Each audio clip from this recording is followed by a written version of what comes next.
Hello, everyone. Welcome to the Eight Letters Literary Festival, and this is Caught in a Badass Romance. Welcome if you're new to Eight Letters. Welcome to our literary festival. And if you've been following Eight Letters for quite some time now, okay, I'm sure that you have also watched and joined our activities for the past week. Okay, so this is, I think, we will be ending the literary festival by the 17th, by Easter Sunday.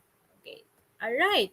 So please do share this live stream and support our local authors, support our three romance writers who will be speaking for this afternoon. And the first one is, of course, Mayumi Cruz. Okay, just to give you an idea who she is if you don't know her yet.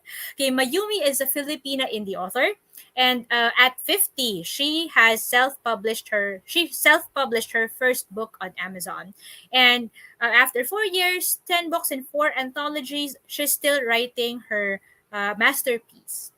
Her rom-com novel, It's Not Just Semantics, is a workplace romance between a playboy racer and his Marth-mouth PA, and how they overcame their worst personal fears together. In 2019, she was recognized as third best published author by Pen Masters League Philippines. Shout out to Coach Emerald. Hello, Coach Emerald, and to PL. And to date, Mayumi has written and published 16 books aside from co-writing four anthologies. Oh, sorry. Cat. Cat. Wreaking havoc. Okay. Now, without further ado, let's welcome Mayumi Cruz.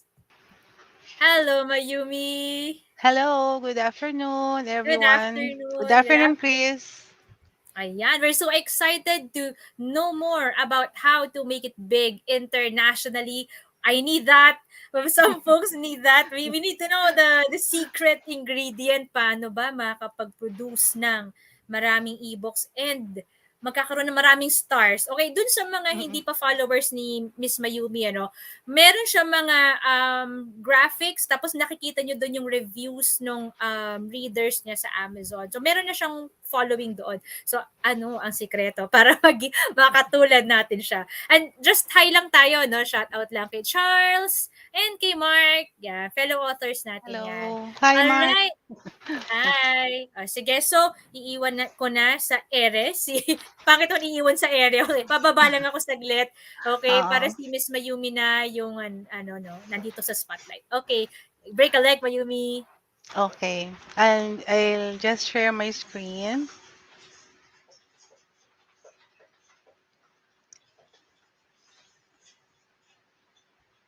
Wait lang. Medyo mabagal yung aming internet. Okay.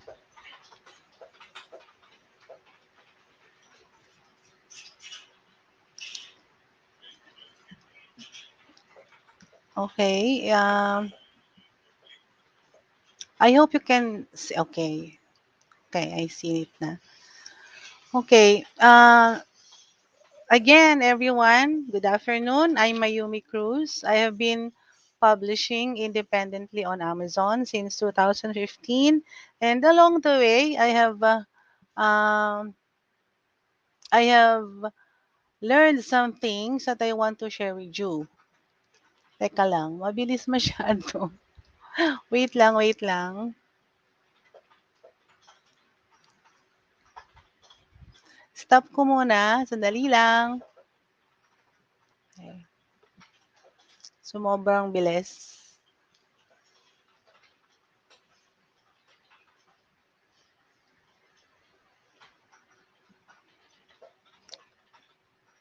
Um, I apologize for the delay, but I'm really not a techie, so uh, please excuse me. Wait lang. Kanina okay to ngayon eh. Umano na siya. Wait lang. Sandali lang.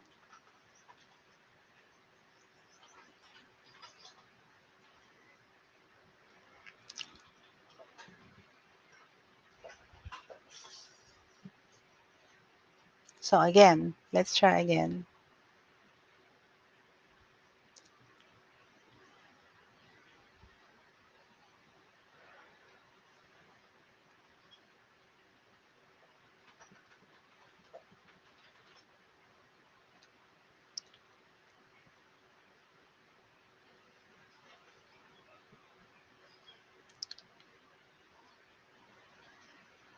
Wait lang. No, bagal yung aking computer.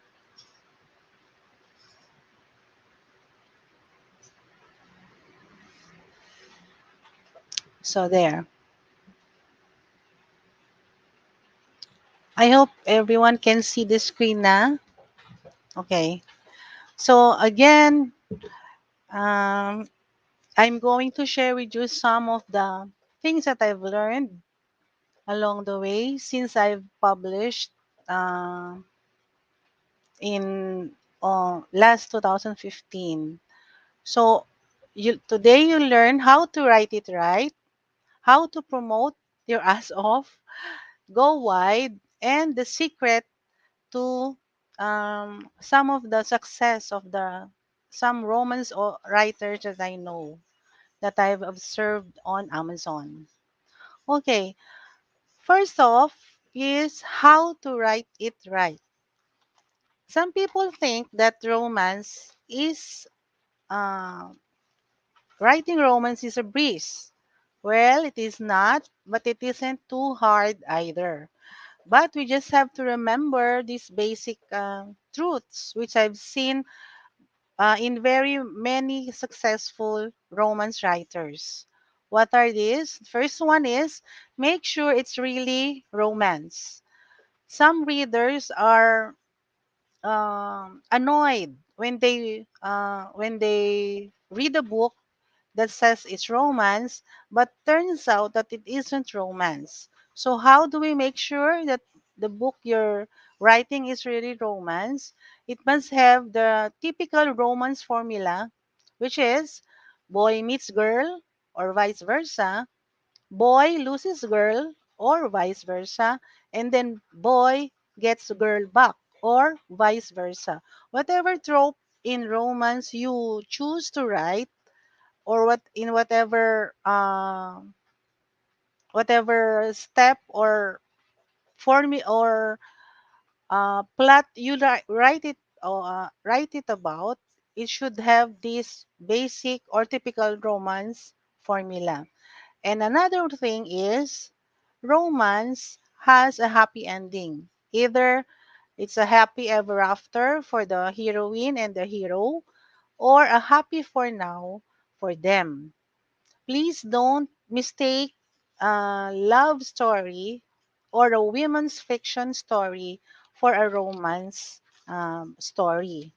Some readers are very unforgiving when it comes to being what you call this, yung parang nalugi sila o dinaya sila because the book they were supposed to be reading is romance, but it didn't have a happy ending. Okay. Next, sex sells, right? That's the that's the common belief of many romance authors. But if, in my opinion, it isn't necessarily true. Why? Because take a look at authors like Colleen Hoover, okay, Nora Roberts, L.J. Shen, and others. Uh, Readers, they have many readers, but do their readers talk mostly about what happened, the sex that happened between the characters? No. What do their avid readers talk about? They are so avid about the drama or the emotional pull that the story they wrote gave them as a reader. So, um, the drama or the emotional pull is what resonates in readers who are discerning or are really intelligent readers of romance. So uh, don't concentrate on the sex scenes. And another one is the characters. Uh, the the characters, the development of their personality, or if they have redeemed themselves in the story, is what resonates to the readers of romance. Next, write shorts.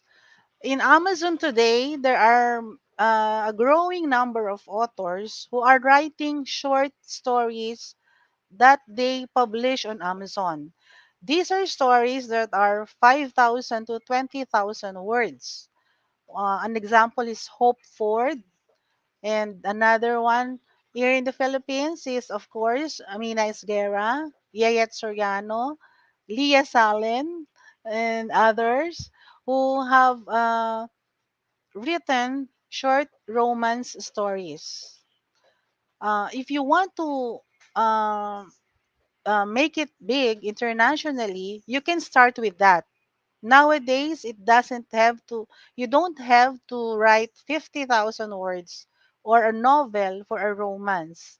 You can just write 5,000 to 20,000 words, but considering, but also always consider what we have talked about kanina lang, na kailangan there is an emotional pull or a drama or the resonating drama between the characters or in your story. That's what I call compact with impact. Another thing, how to write it right, is to write series. Amazon readers, especially the Kindle Unlimited readers, are love romance book series. These are some romance books uh, reach up to 20 books per series. Writing series means you write characters that are interconnected with each other, meaning they may be families or friends or relatives, or they share a common principle, a common setting, and also the theme can be used in creating a series. For example, the theme is um, daddy, single dads, okay, or single moms, or any other theme that in that theme the characters are interconnected with each other. Another thing to remember is to write and publish consistently. You cannot write and publish one book and leave it in Amazon for 10 years, hoping that it will no, it will sell. Okay, one book is not um, will not give you many readers. So if you want to make it big internationally, like many romance writers on Amazon, you have to write and publish consistently.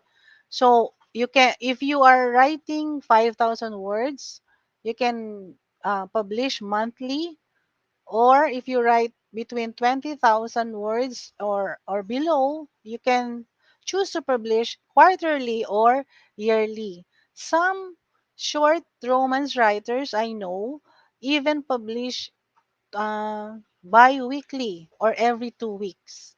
That's how consistent they are. So they amass a great number of readers because the readers know that they have something or to read after a certain amount of time.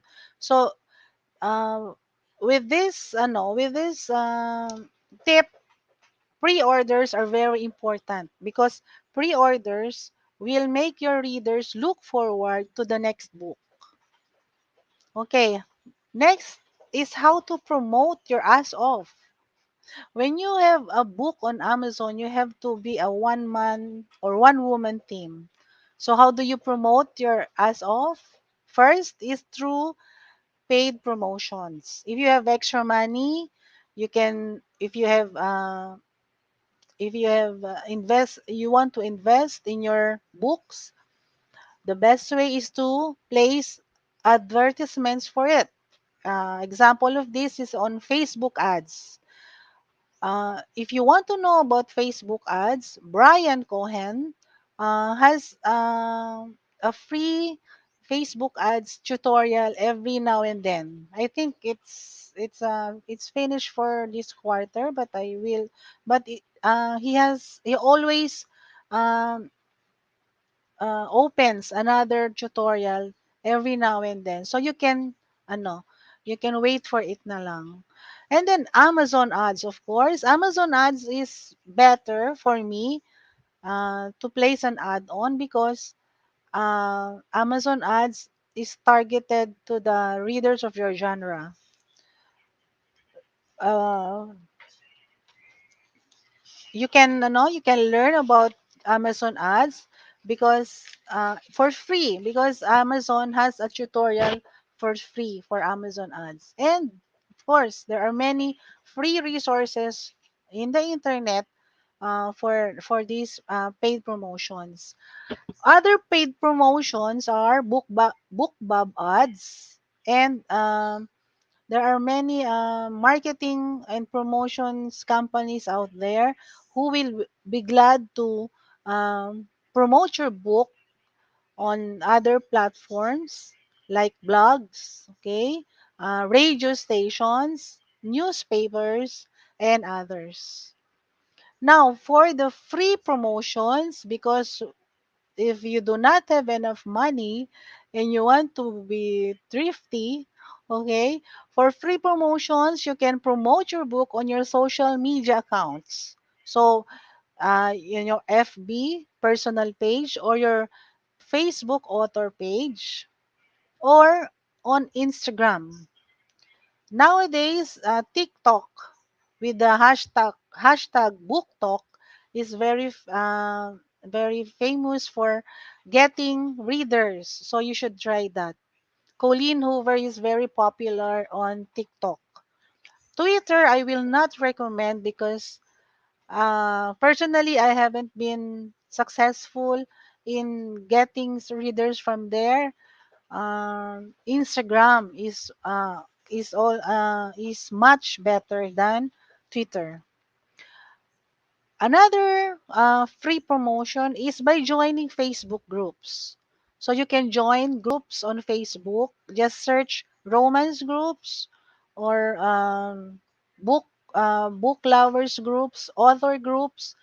uh, in these groups, you can promote your books unlimitedly, no? I don't know kung meron mga groups na nagli-limit din yata ng mga number of posts, but essentially if you join many Facebook groups, you can post your books in different groups and your book will reach a wide number of readers. Also, there are newsletter swaps.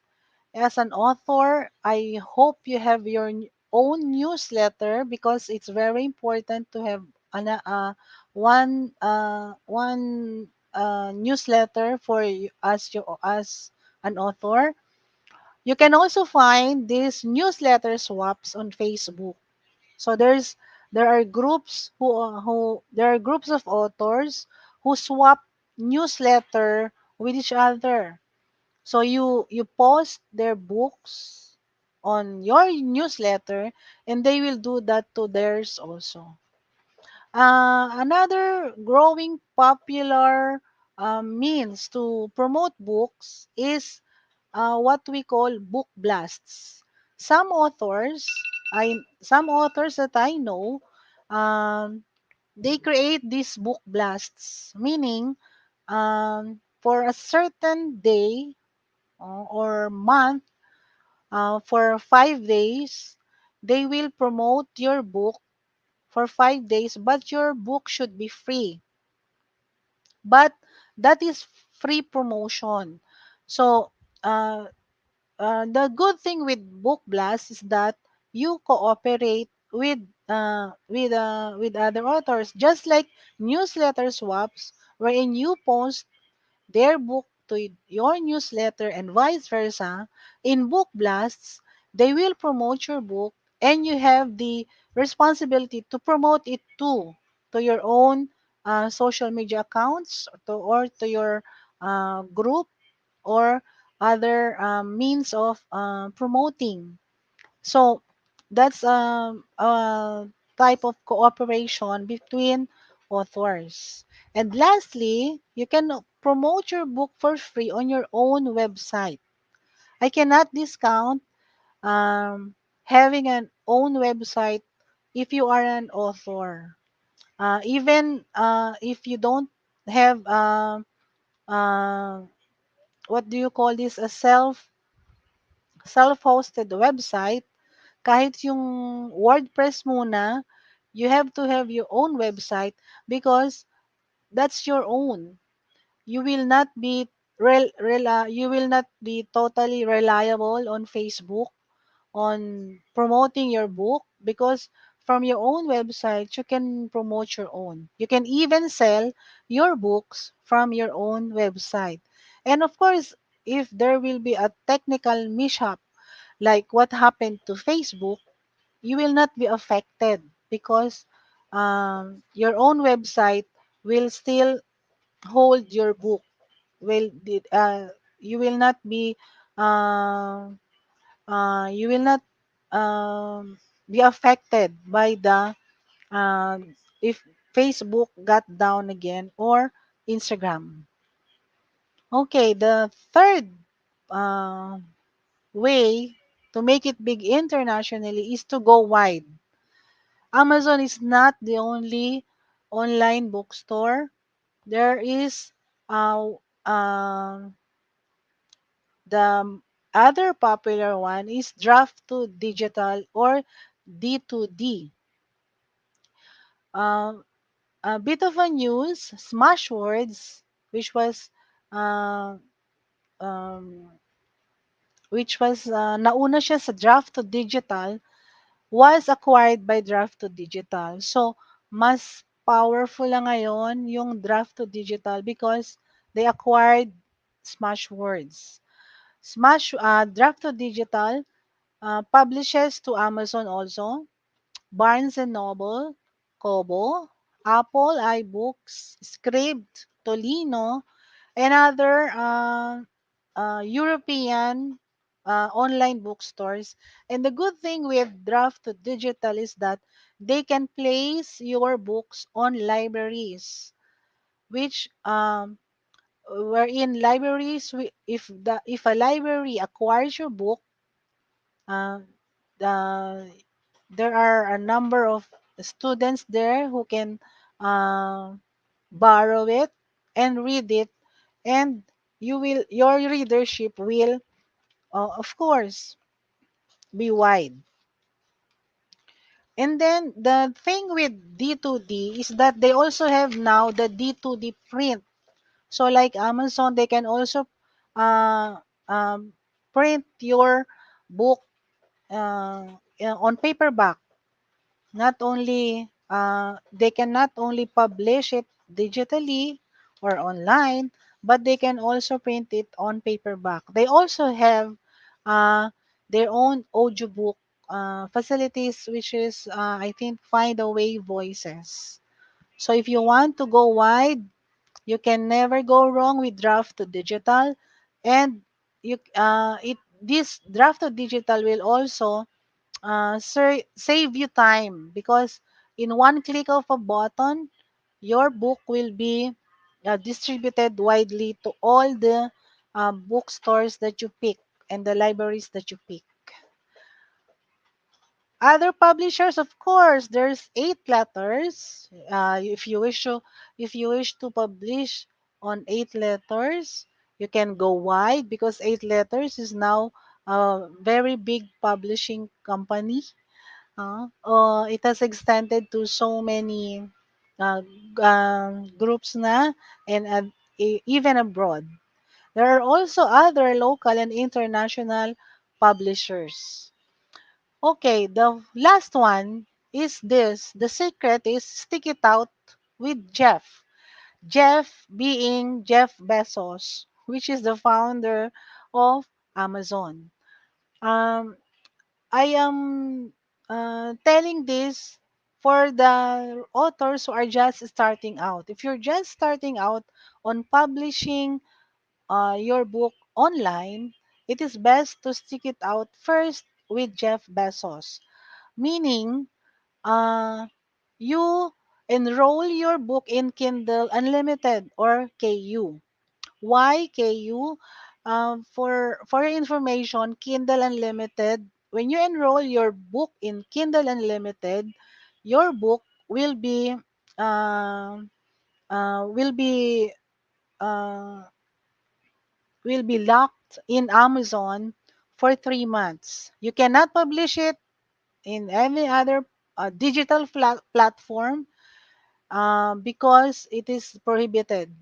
But during these 3 months, okay, you can avail the free promotion of Amazon, and also you have the Kindle Unlimited subscribers. Kindle Unlimited subscribers are readers who pay a certain amount in Amazon monthly so that they can read an unlimited number of books that they want to read. And every page read has a corresponding payment for an author. So even if your book, even if they don't buy your book, if they read your book entirely or even a few pages, you earn something. So for 100 pages, you earn 40 cents or point $40. That's that's okay na kaysa sa wala. Okay? So, for newbie authors, it's best to stay in Kindle Unlimited also because Kindle Unlimited subscribers are sure readers. Yeah, you won't guess if they want to read. They are really readers, and they are particularly voracious and discerning readers. So this can also lead to reviews. Okay, that when a reader likes your book very much, they will review your book and they will post it on Amazon and Goodreads. And so that's about it. Uh, that's how to make it big internationally as a romance author or romance writer. Are there any questions? Thank you, Mayuki. Meron tayong tanong. That was, Okay. well, bago pumunta sa tanong, that was a very compact, I would say, no. In 30 minutes, ang dami nating take away how to make it big. Tinamaan ako dun sa consistency. Parang grabe, I like short books Oh, pero I like every month or uh, every 2 months. Basta meron, And even Cindy Wong, the founder of Eight Letters, has told me that. My gosh, is this a sign? Okay, baka sign na rin to sa inyo na I think so. I think so. magsulit. Yeah, diba? Na magsulat consistently. Yan, Mm, from Charles. What is a mm-mm. romance drama story and does it necessarily have a happy ending? Ano yung mga Okay. romance tragedy din pala? Yan. Mm. If it's tragedy, it isn't romance. Okay. Um, Romance can have elements of drama. Meaning, merong may nangyaring masama o may nangyaring malungkot sa kanilang dalawa, ah, pero at the end, sila pa rin. That's how romance should be. Kasi, yun nga, nagkakaroon ng maling isipan yung iba na basta may bidang babae and bidang lalaki at nagkagustuhan sila, even if they ended tragically, like Romeo and Juliet, romance daw yun, which is wrong. Okay? As as decided decided ba? Pero ano, talagang yun talaga, eh, as decided by the romance writers of America, which I've, researched on, uh, that's the ano, typical romance talaga. Ah, it has a happy ending, either nagkatuluyan sila or, it ended up in marriage, or they got into a lasting relationship that's happy for now. That's what romance is all about. So yung sinasabi niya na romance drama story, uh, romance with drama elements. Yung merong ano, yun nga, may malungkot, but in the end, dapat yung bidang lalaki tsaka yung bidang babae, sila pa rin ang magkakatuluyan. That's, romance. 'Pag hindi, it isn't romance. Ayan. I hope I Ayan. answered his question. Sabi ni Uh, Melvin, Romeo and Juliet is tragedy talaga. Okay, mm, ito naman, from what I have studied sa masters, no, kung academicians kasi yung tatanungin niya, hindi naman sila writers. Meron silang, baka depende sa ano eh, baka depende kung sino yung kinakausap niyo or how they view it. In theater, they would mm, probably have a different definition of tragedy and romance. mm, So doon nalilinya yung Romeo and Juliet na romance, and then Othello and mm, Hamlet are tragedies. Kung theater. Okay. So mm, hindi ko alam kung ito ay, kung ang tatanungin natin ay sa ganito fiction, baka may ibang ano kasi standard, no. So yun, mm. which is really confusing. Ito naman Yes. si Send. Paano, ang haba, yeah, paano po kaya yung romance writer, pero nasa Tagalog ang po kasi ang Amazon for English? Oo nga naman, may ibang platform po ba Hmm, na parang counterpart nun? oo. Amazon. Siguro gagawa ang 8 letters. Pwede. Wala pa, wala pa akong alam ngayon, Send, pero, Mm-hmm. what you can do is you can translate your book into English. Yeah. Na madali lang naman 'yun, tapos you can publish it on Amazon. Maraming ganyan na naggawa. And ano, to give you an example of a really ano, really successful Filipina romance writer is Marian T. She's very successful kasi ang dami niyang readers sa Amazon, and talagang inaabangan yung kanyang mga series. Gano'n siya ka-successful. And Okay, next. she's an independent talaga na author. Oo. Yes, true. Ano Mm. talaga siya, no, yung mga sinusulat ni Marian T, or ano, I've met her some time ago. Mm. Billionaire, gano'n, no? Billionaire Yes, Bill, CEO series. Yeah. vampires, lahat na. Oo. Mm-mm. Vampires, pati mga, Greek Greek, Yes. Greek prince, Greek gods of oo, ano, hindi yung literal na Arabian, ano oo. ha. Mm. Yeah. Okay. Sige, So yun na gawin niya. meron tayong apat na tanong. Sige, hanggang kay Mm. Tiffany, no? Kasi meron pa tayo, guys, na dalawang authors pa. If you remember, three-part series to or three-part Oo. na talks to. Okay, so, Mm, yan. Si Sherney, na writer din, author siya mm. ng I forgot.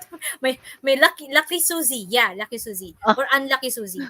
How to be an oo. effective romance writer locally, internationally without exaggerating the plot. Or, yeah, okay, we get it. The tropes. Okay, the tropes. Mm, Tama-tama mm. yan kasi may tropes ang kasunod natin na Mm, talk. Okay. mm.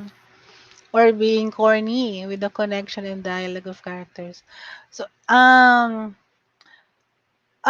talagang 'pag romance kasi parang ano na siya 'no, used up na siya, yung mga tropes ano.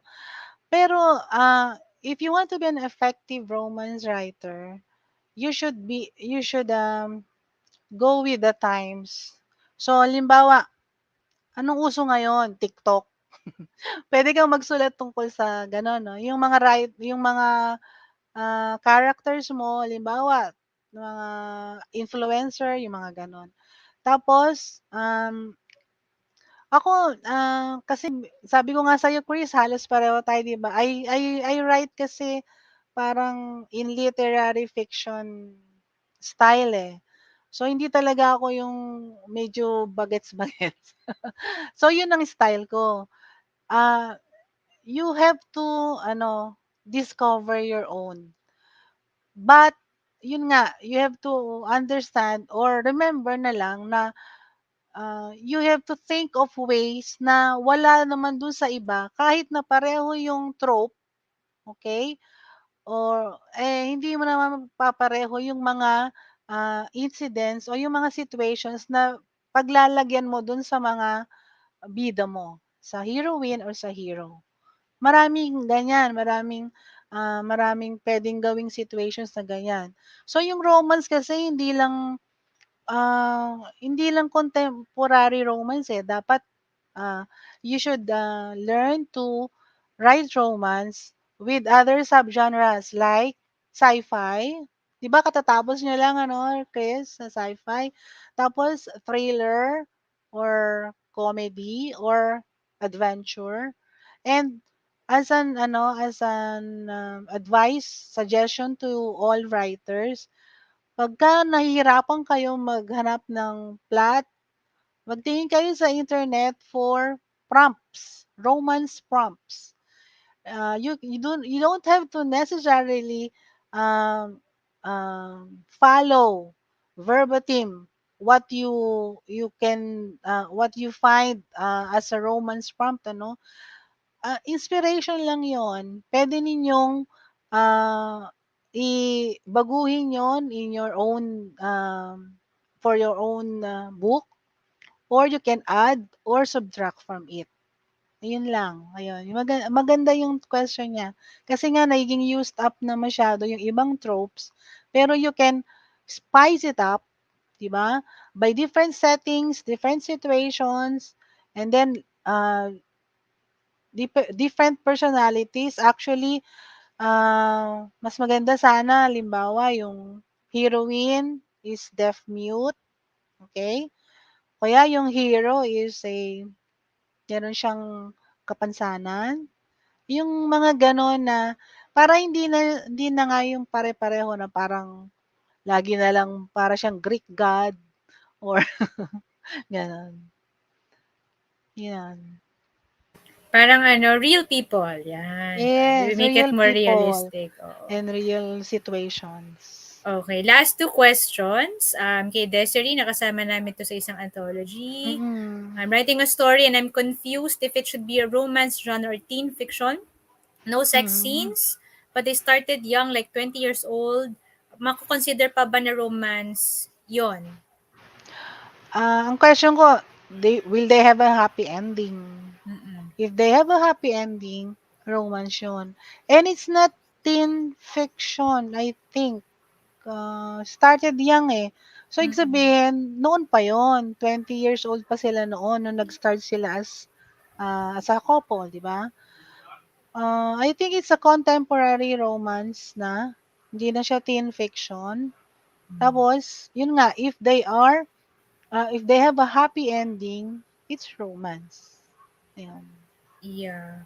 Siguro ano din ano, kung meron siyang like flashback, pero it doesn't still make it teen Mm. fiction, 'di ba? Baka nagpa-flashback lang yan. Ang teen fiction kasi pababa, eh, 18 pababa alam ko, eh, 18 Mm. pababa. YA, Yeah. young adult, oo. Oo. Tapos may new adult pa. Okay, last Oo, question. Si Tiffany, paano daw kung mm. together na sila in the beginning of the O book? 'di mas maganda. Tapos Like, nagkaaway lang sila 'no, tapos mm, nagbati uli. Basta sa ending, sila pa rin. mm, 'Yun ang romance, yes. 'yun. Yun yung formula na tatandaan natin. 'Yun talaga ang Yeah. formula. At 'yun, if you are publishing on Amazon, you should Mm, really be, kumbaga 'yun talagang fo-follow mong formula kasi 'yun ang formula na inaasahan ng mga Amazon readers. right. Sabi ko nga, eh, may mga Amazon readers talaga na pagka hindi hindi happy ending, talagang magpo-post pa sila sa social media na Mm. nagagalit sila, "Ba't gano'n, gano'n?" Ayun. Mm, So ano, mm. 'yun ang lagi niyong tatandaan, if you're publishing on Amazon as a romance writer, romance has to have an happy ending. Mm. Okay. Thank you so much, Mayumi. Okay. Grabe, ang daming takeaways. At first talk pa lang to, first author pa lang. Meron pa hanggang mamaya 6 o'clock o kaya until 6:30 Okay. tayo or 6:40. Thank you so much, Mayumi. Thank See you! you. Thank you. Thank you. Bye. Bye-bye! Bye. Alright, hindi pa natatapos. Syempre, no, kasi first pa lang yan. Meron tayong ikalawa and she's here already. Let's all welcome si Miss Leah Salen. But I will introduce her first. Yan pala. I almost forgot. Okay. Leah Salen is an indie author of girl love stories. Okay, so LGBT. Okay. She has always felt that there is a lack in stories of women loving women. Totoo naman yun, no? So she wrote one. In fact, no, this is, if I remember correctly, this is part of our writer's discourse. This one happened in 2020, and this was her output, okay?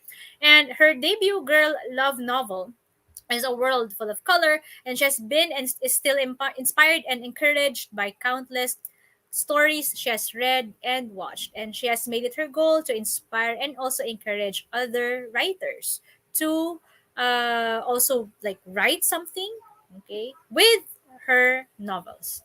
Now, without further ado, yan, lagyan na natin si Leah. Hello, Leah. Hi, good evening, good afternoon, Good afternoon to everyone. sabi niya, good Hello. evening na. Hello, Kamusta, thank you so kamusta? much for having me. Ito, so far so good. Medyo a little bit nervous. Okay lang yan, okay. Now, yung pag-uusapan natin, no, it's not, nasaan na ba yung ating banner? Okay, hindi na siya how to make it big. Okay, kanina nabanggit Yeah, yung tropes. Okay, so this one is going to be about tropes na. Okay, so prepare lang natin yung ating PowerPoint. yeah. Ready to share I can screen ka share the na? screen. Yep, here we go. Okay, and bababa na rin Ayan. ako. Alright. Okay, good luck! Bon Thank you so courage! much. All right. So, yan. Again, we'd be talking about romance tropes. Ayan. And, I love. Um, Kaya naman I read and write it because, I just simply love the feels. Nakakakilig kasi siya eh, di ba? Tsaka yung roller coaster ride of emotions, I love it. Kaya talagang sinusulat at nagbabasa ako nito. And, when you're a girl, when you're a little girl, it makes you look forward to love with so much hope kasi nga nakakakilig. And when you're a grown woman who've experienced the reality of it, it revives that high school girl who got buried by heartbreaks. Hugot, di ba? But seriously speaking, hugot is actually a huge factor when you write romance. Why? Because you speak to the inner heartache of your reader through what you're writing. And it actually makes yung readers natin na ma-invest dun sa story mo, tsaka dun sa characters na create mo. It makes them invested. It makes them care for the story, for the characters. Yan. So, nagkakaroon sila, nakaka-relate sila dun sa characters na sinulat mo. And in my younger days, ayan nga, when people were more conservative, most of the books I've read were boy meets girl. Ayan, di ba?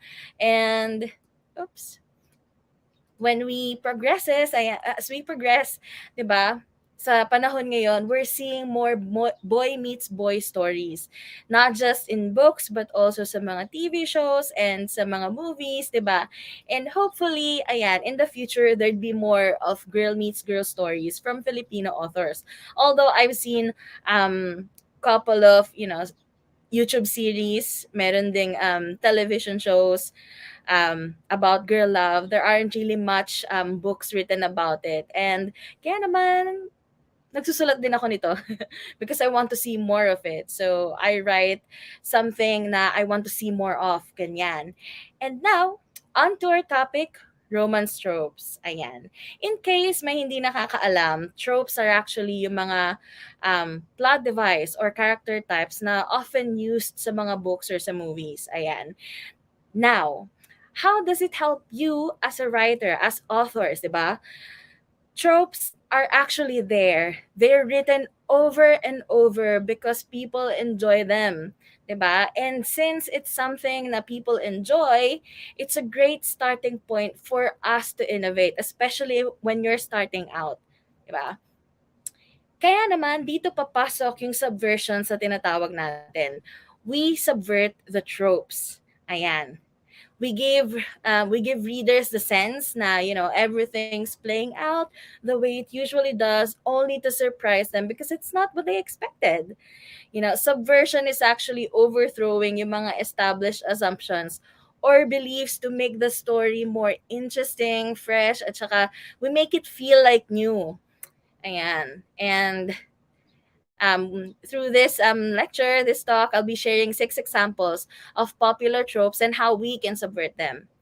Now, first trope is the love triangle trope. Ayan. Sa trope na to, alam naman na natin who the main character would usually end up with.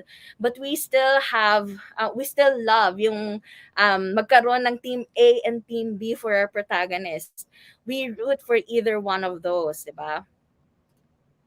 But, ayan, here's how we can subvert it. What if si A, who's our main character's love interest, ayan, is actually a closet gay and is secretly in love with B? O, di ba? What would our main character do? And how would she find out? Anong magiging reaction niya when she finds out? And of course, ayan, I gave you like a prompt to write about. But syempre, sa story na to, you have to actually have knowledge of what closet guys are struggling with. So we avoid yung misrepresenting them. So it's important to have knowledge of what they're actually going through. So syempre, we do research and as much as possible, talk to people who have gone through this. Ayan. Next subversion is maybe or yung seemingly love interest natin is in a relationship with a girl, and we make our readers think na ang main character natin is actually pining for the love interest when in fact she's actually after the love interest girlfriend, di ba? So lesbian pala siya. And third, maybe yung main character natin ends up choosing B, who is the guy best friend. Diba? Usually, yan yung mga nakikita natin eh. The guy who's always been there, who has always loved her, only to find, who has always loved her, diba? And only to find out na kapag pinili na ni main character, si guy best friend, na pipiliin pala ni guy best friend yung sarili niya because he wanted to wait for someone who would not make him an option. So, yun. So, syempre, kayo na yung bahala mag-navigate kung paano nyo gagawan ng happy ending sa main character natin, di ba? And whoever it is that you want her to end up with, if yung first love interest ba or si guy best friend din talaga. And next na ating trope is the enemies to lovers trope. So, isa to sa mga popular tropes eh. And dito, obviously, our main character and love interest hate each other straight off the bat. So, yan, hindi talaga nila gusto ang isa't isa. And usually, nagkaka-developan sila kapag merong something drastic happens. Merong drastic na mangyayari sa kanilang dalawa, di ba? Either nasa stranded sila in the middle of the storm, or they're getting forced to stay together for a project, or they just simply discover each other's dark and tragic past, diba? So, syempre, as they realize yung feelings nila sa isa't isa, they deny it kasi hindi nila i-accept because they hate that person, diba? Kaya naman nagkakaroon ng belligerent sexual tension. So the tension builds up until they can no longer hide their feelings anymore, di ba? Parang si Kate Sharma and si Michael Bridgerton lang yan. So if napanood nyo na siya, that's really good na enemies to lovers na story din. Now, ayan, the problem that I usually find dito sa trope na to is that the other person, usually the woman, in dun sa mga earlier novels din, at least, na mga nabasa ko usually the woman is inferior to the man, ayan. So, the love interest usually is super rich while the main character is broken poor. So, yung isa, born with privilege and the other has experienced real life hardships, which makes them hate each other more. Dahil, ayan, ang tingin ng main character kay love interest as ay spoiled and, insufferable. And si love interest natin, mapufrustrate siya. Because our main character is not like other girls. Ayan, na nagkakandara pa sa kanya because of his smoldering looks and money. Now, how do we subvert it, di ba? Oops. How do we subvert it? Ayan. Why don't we make our main character and love interest equals? Diba? Instead of just enemies, we make them rivals. What if they're both lawyers? Now, one is defending the complainant and the other helping the suspect get away with murder. Ayan. So they're known rivals in their line of work. They either hate each other kasi dahil sa differences nila sa morality, or they just simply want to best one another through sa mga cases na napapalalo na nila. So, yan. Yung isa morally gray. He thinks that not everything is not as it seems, but si main character is more of like righteous. I want to defend the weak and oppressed. So, that kind of thing. Pero equal sila. They're on equal footing. They're competing with one another. And if you're writing young adult, teens, ganyan, maybe we can, write about honor students who compete with one another. I know it's not the usual na nakikita natin na young adult stories, but I've read one na ganito yung take niya, na parang they're both honor students and they're really competing for the top one, for the number one spot, diba? Actually, it's a manga. It's not really a novel, but still, it was enjoyable. And maybe we can have someone write it na would make it enjoyable as well. Yeah. So maybe they're rivals who eventually learn that they bring out the best in each other. Ayan. So, what about, yung belligerent sexual tension na usually meron yung mga enemies to lovers. Usually, yung mga ganyan, intense yan, di ba? And I love reading belligerent sexual tension sa enemies to lovers trope. But, maybe we can also show them growing in love, not just through the sexual tension, but also in the quiet moments. Ayan. Ano ba yung nakikita nila with each other when they're not bantering, di ba? Do they see someone passionate with what they do? Do they see someone compassionate and kind dun sa mga nakapaligid sa kanya? We have to show love more than just the physical then. So, what does our love interest feel when he or she catches our main character displaying her or his passion over something he or she believes in? So, 'di ba, when we write it out, we also give yung readers natin something to, root for dun sa mga characters. It's not just the surface level na belligerent sexual tension. 'Di ba? Meron ding something even more deeper. Ayan. Next trope, si good girl falls in love with a bad boy. Usually, the prim and proper or yung nerd girl ay nai-in love sa gangster or rocker guy. And often, may mga nakikita din ako na nai-in love din sila sa bully, which is actually a huge, medyo yikes siya for me. And usually, this trope is often used with toxic characterization sa main character and love interest. The good girl and bad boy trope is actually cool. I actually enjoy it. It's interesting to see how yung both characters would develop, yung character development nila as you read. Pero there are a lot of things that we can definitely improve on pa. Ayan. Usually ito, yung nerd or the good girl always need a makeover. Ayan, when she's already pretty. Madalas, tatanggalin lang yung salamin and then boom, ganda. So, kasi maganda naman na talaga siya, 'di ba? Or usually yung mga characters na merong curly hair, they can only be seen as beautiful kapag in-straight yung buhok, ganyan. Sometimes we have to pause at putting misogynistic beauty standards sa mga main characters natin. And what if instead of the makeover, the main character realizes that she needs to take better care of herself for herself. And instead na straight ang curls, what if she embraces her body and take care of her naturally curly hairs, stuff like that. Ayan. And what I also dislike with the things that I've read in the past, yan, is that the girl will only feel her worth kapag ka binigyan siya ng attention ng bad boy and would be shattered when he discards her. And usually, the bad boy will only treat the girl good and start to respect her kapag ka nagkaroon na siya ng feelings doon, which is, uh, syempre, if we're going to have um, the younger generation syempre read it, syempre kahit na sabihin natin na for mature lang to, there are younger girls who's gonna read it. So we have to also, somehow be mindful of them kapag ka nagsusulat din tayo nito. Ayan. So what if instead of bad boy and good girl, it's the bad girl and the good boy, di ba?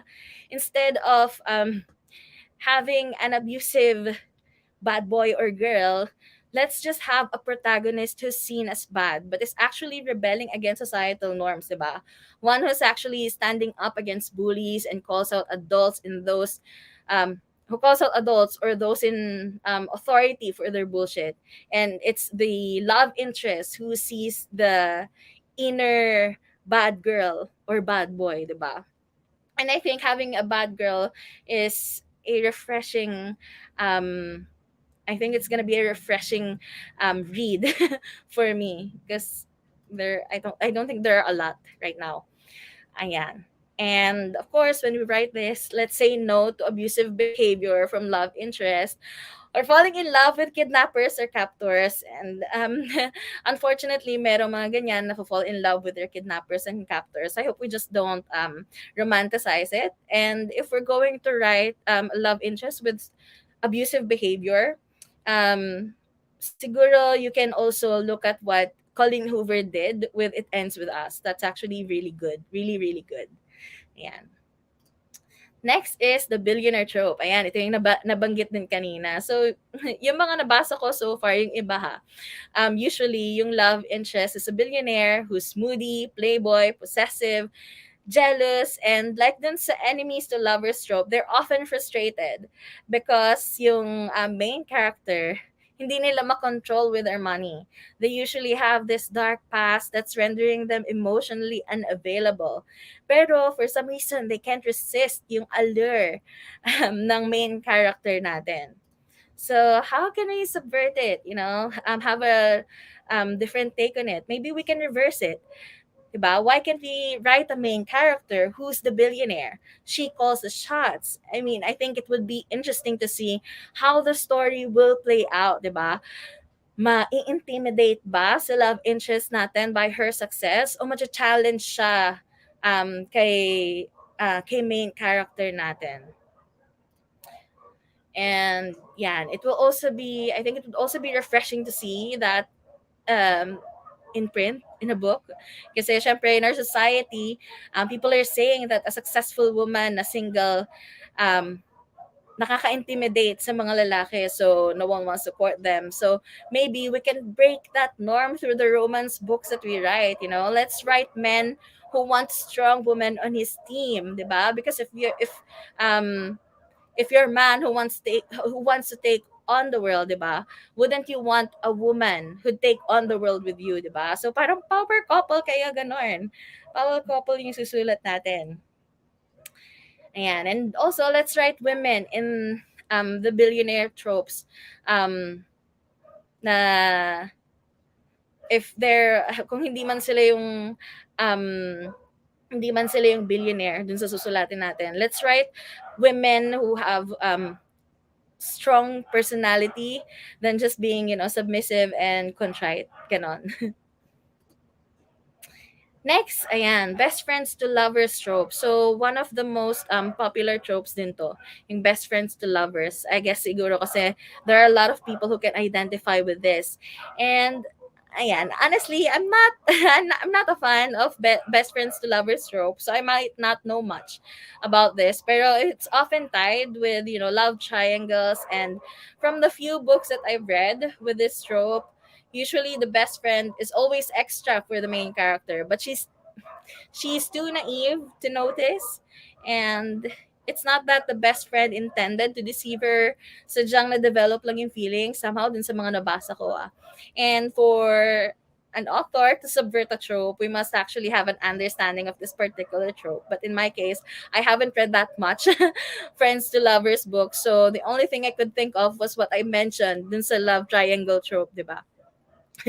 So yeah, moving on to the next trope is the forbidden love. Ayan. Ito yung madalas na tragic yung feels yung masakit. Ayan, kasi forbidden love.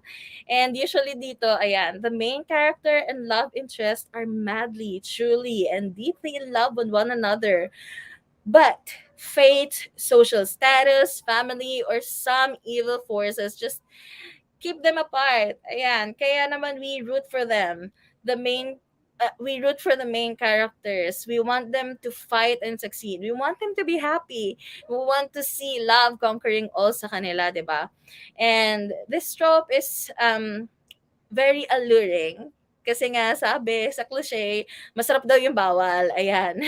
Pero seriously speaking, sabi dun sa article na nabasa ko by Alana Martin, the moment we feel we've lost a freedom to do or have something, the more determined we become to fight back against that feeling of loss.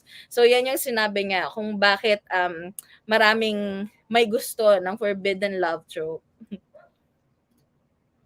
Now, ito yung subversion. Ayan, if the story is that the families are against the main character's relationship, we can subvert it by putting a dire conflict na more than just yung usual na reason kung bakit ayaw silang maging together ng families. Usually, di ba, nakikita natin because tingin ng isang family is they're not good for one another, or that mas mayaman yung isa and they don't want yung child nila to end up with someone poor, they want someone else, ayan.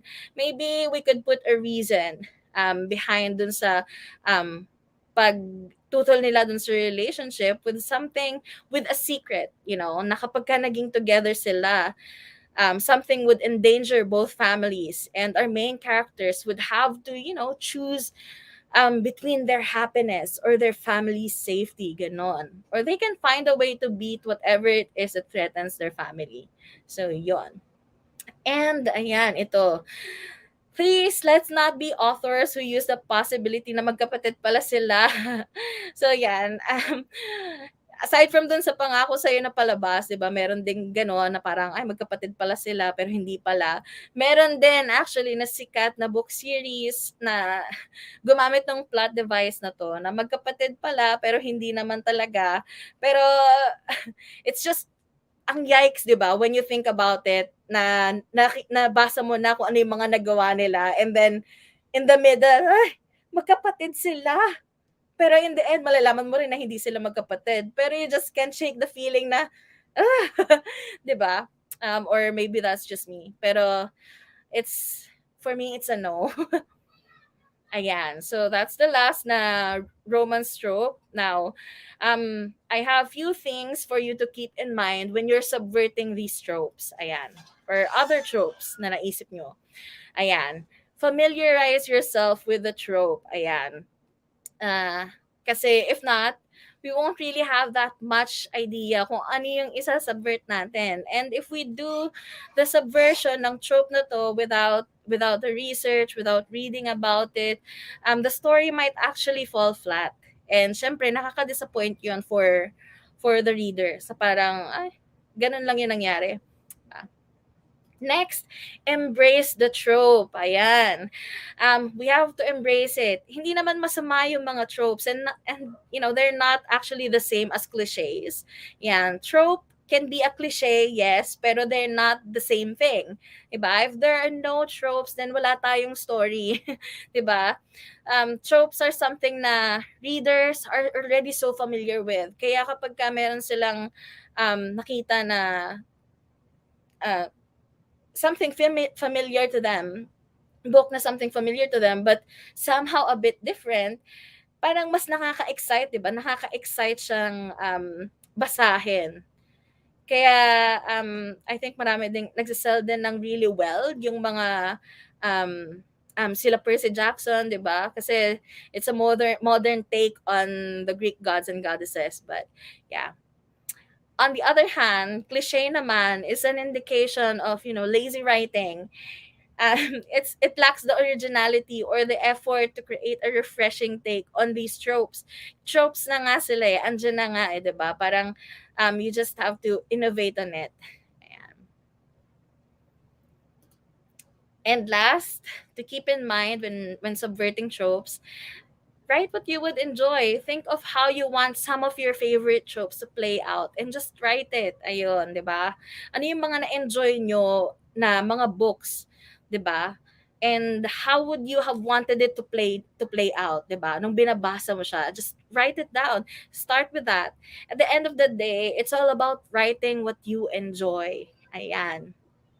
So yeah, that's actually the end of my presentation, and I'll be reading an excerpt from my book, um, A World Full of Color. Again, it's a girl love novela, and ayun, yung sinabi nga ni Chris kanina, bunga to nung writer's discourse namin nung 2020. So here we go. Ayan.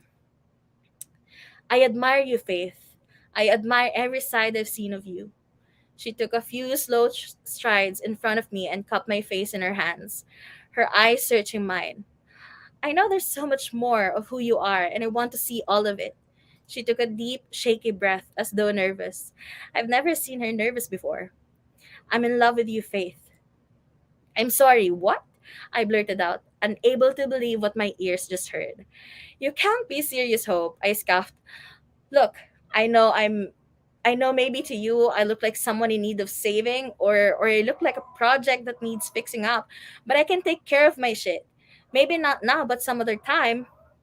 And how do you even know that you love me? I mean, you saw me dive into the raging river and all of a sudden you're in love with me? She grinned. For someone whose name is Faith, you certainly lack some. I don't pity you, and I certainly am not confused. In the past few months that we've worked together, have you ever seen me confused or uncertain when I speak of things that are important? That's what's so scary about her, too. She means what she says. Hope's declaration of love was beautiful. I could have just said I loved her too, but that would be a lie. Unlike her, I was full of uncertainties. I could have told her exactly that, but instead, I dashed out of her room and locked myself in mine. Since we were done with our project, I had nothing else to speak with her about. So I stayed inside and did my best to avoid her at all costs. Ayun. Ayan. Thank you so much for the time. Ayan, thank you so much. Lia, ang dami ko rin natutunan dun sa tropes pa lang, no? I mean, 'di ba, sabi mo nga iba yung may difference between cliche and tropes. And when Yeah. we're writing romance, talagang gumagamit tayo ng tropes, 'di ba? May mga patterns tayo. Mm. Pero interesting kasi pag sinasubvert natin sila, para naman may spice. Yeah, May iba kasi, spice 'di yung ba? Nakaka-excite yes. when we see na nagkakaroon ng different take yung mga familiar tropes na alam mo yun, na na-enjoy din naman natin. Like me, I love yung Mm. mga gano'n. Gusto ko rin yung mga tropes na gano'n. I love them. Gusto ko yung power couple Ay, nako. Yeah, Maganda yung 'di trope ng ba? power couple. Tapos lalagyan mo lang ng mga konting twists. Yeah, so Napaisip na ako true. doon na. 'Di ba? Parang wala pa akong masyadong nababasa na, may power couple talaga. Parang Mm-mm. ang naaalala ko kasi is like yung sa 50 Shades of Grey, 'di ba? Pero parang Mm. naging power couple lang sila after maging sila, um, Mm-mm. alam mo yun, parang mas nagkaroon lang ng confidence si Anastasia Steele dun sa Oo. story nung naging sila na, 'di ba, ni ni Christian Grey. Parang mas nagkaroon lang siya ng ah, confidence after that. Pero parang, Tawa ako doon 'di ba, parang mas okay sana if like from the Yeah, yeah, yeah. beginning, confident na talaga siya. Tapos Right. parang they're power couple and they're gonna take over the world. Ganon. Kasi may ano matawag doon? Meron yata sila na-achieve na, na kind of dynamic na mamaya yan sa next talk natin. Yeah. Okay, Okay. may questions yung Mhm. writers natin tsaka yung viewers natin. Si Mark, I think this is about the magkapatid, no, to incest. What Mhm. about if step sibling sila? Yan. Paano naman yan? Step sibling. Mm-mm. Step sibling like magkaiba naman talaga sa entirely ng ano, 'di ba, ng parents. Oo, Like oo. hindi yung parehas ng tatay, 'di ba? Kasi parang step din 'yun. Basta Half, 'yun yung half complete, naman oo. yun. Oo. Oo, yung completely different, 'di ba? So I think that's still cool. I think I would still like to see how that would play out, kung paano sila magsa-struggle to find their, happiness together. Kung iniisip din nila yung syempre yung parents nila, 'di ba? So they can't just be together kasi alam mo yun, what would people say, 'di ba? They're Yes. living under the same roof, 'di ba? So especially in the Philippines, that's very controversial. So how would they navigate through that dun sa mga struggles na yon? And ayun nga dun sa parents, how would it happen with that? So parang that's still interesting to see. I would still love to read about that. I think may nuances din sa relationship yun kasi halimbawa even if they're Mm, not blood related pero how they treat each other para magkapatid na rin, 'di ba? So parang yeah, medyo exactly. cringe factor talaga doon. So parang yeah, Oo. yun yung challenge. Yan, 'di ba? How would Mm. you not have the cringe moments kung kung naturing na nila yung ng isa't isa na magkapatid talaga. Mm. Pero Mm. yun, May I would napanood love to akong read. ganyan, Ano, Ay, did you? Christopher De Leon, Lorna Tolentino, pero hindi sila lumaki together, nag-meet lang sila, ganyan. Parang Ah. pinaghalo-halong tropes nga yata yun. But they're step siblings who eventually ended up together. Yan. Tagal Hmm. na yung film na yun, parang 1980s pa yata. Okay. Parang Next. mas ano, 'di ba? Parang medyo mas acceptable din yun, yung medyo hindi sila lumaki together. Oo, Gano'n. oo. Pero Tsaka yeah, adults na sila. Adults na rin ah, sila.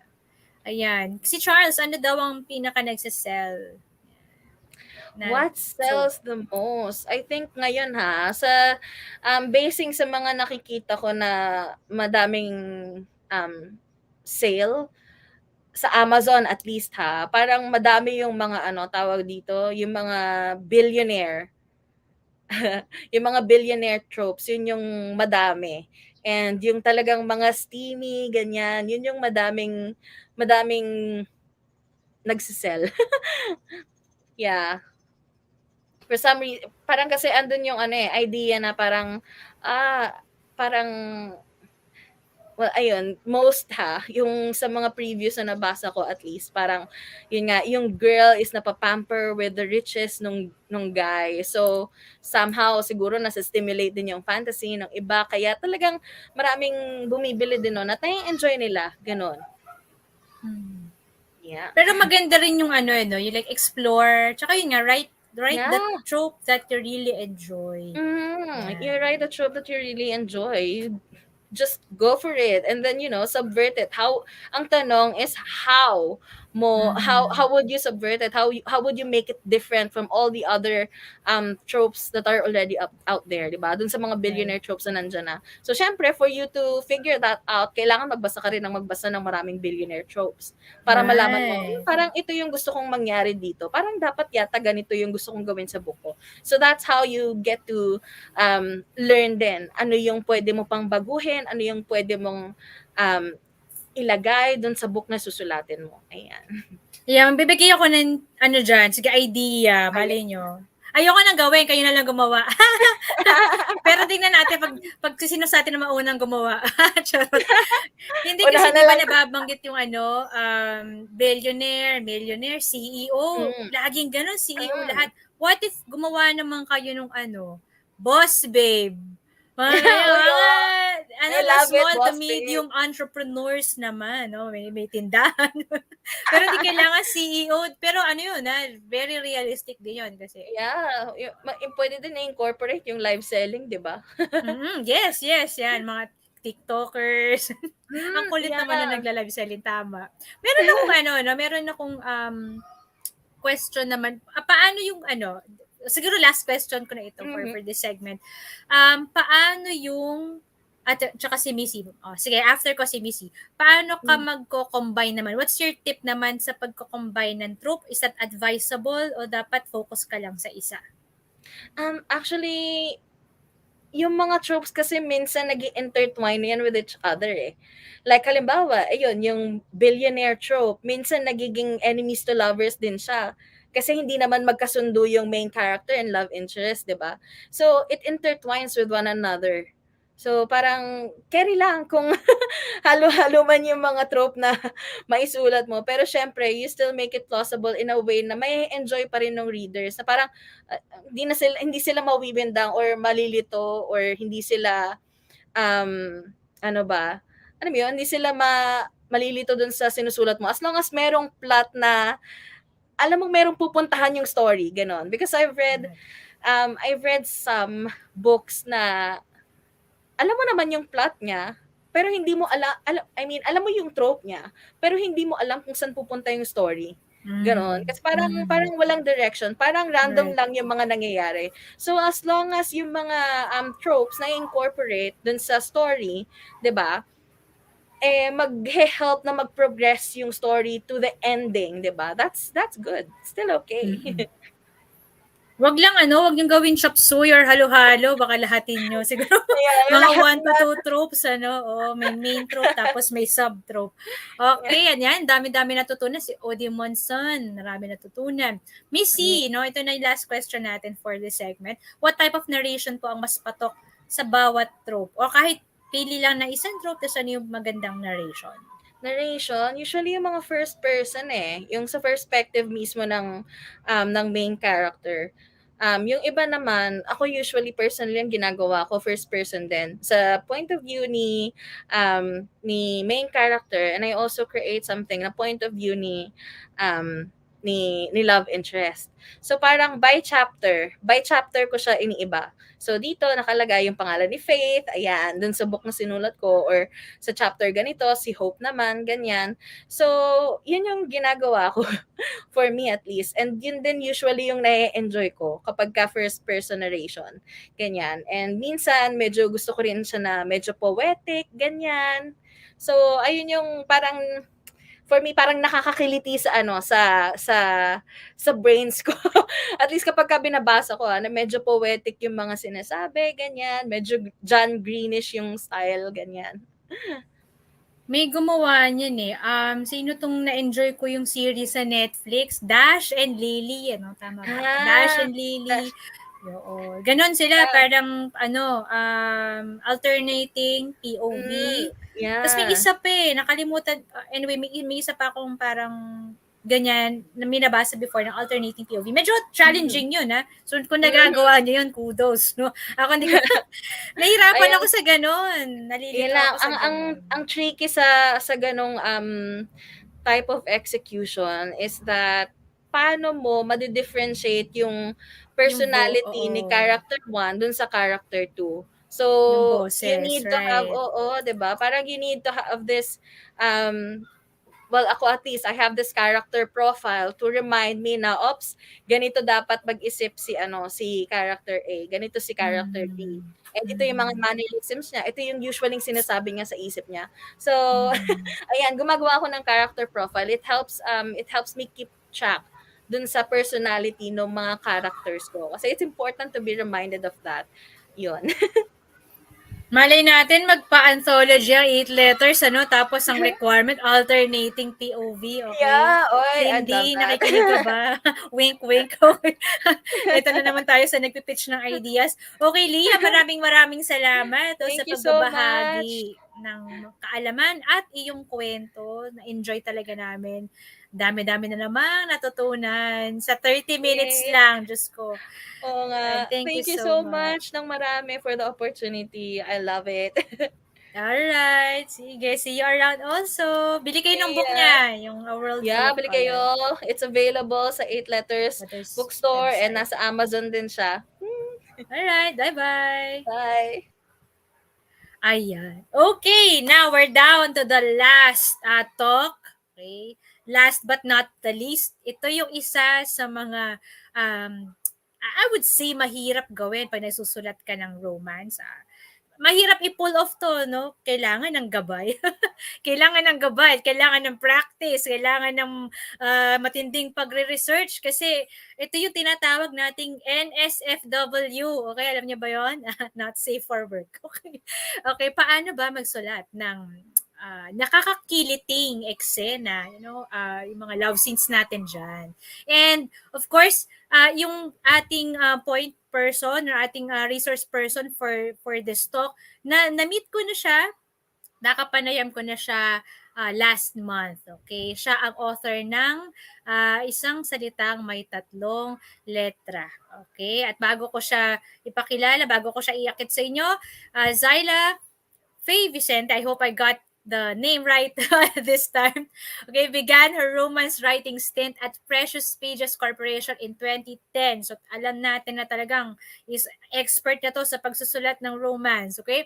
Under the pen name Princess Faye. She was also a part of Ricky Lee's script writing caravan for films at miyembro siya ng mga anak ni Ricky Lee, okay? Mga anak ni Lee Group. She's currently pursuing her graduate studies in creative writing at the University of the Philippines, Diliman. And as I said earlier, her novel, Isang Salitang May Tatlong Letra, is her first full-length novel and is available at 8 Letters Bookstore. Ayan. At muling nagbabalik si Zyla Vicente. Right, akit na natin siya. Hi, Zyla! Hi, Kate! Ayan. May mukha na tayo, finally. Because when we first, talk to each other, pareho tayong walang mukha. Okay, ayan, nakabawi tayo. Yes. Sige, hindi na natin patatagalin. Take it away. Good afternoon everyone. I hope ma-present ko din siya lang kasing galing ni Miss Leah kanina, no? Agree kayo ba? Ang dami kong natutunan kay Miss Leah kanina. So, allow me to share my screen.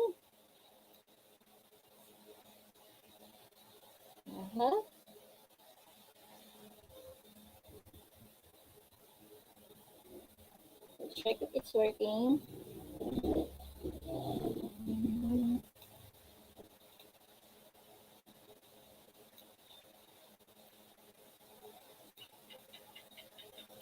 Wait lang, I'm having technical problems.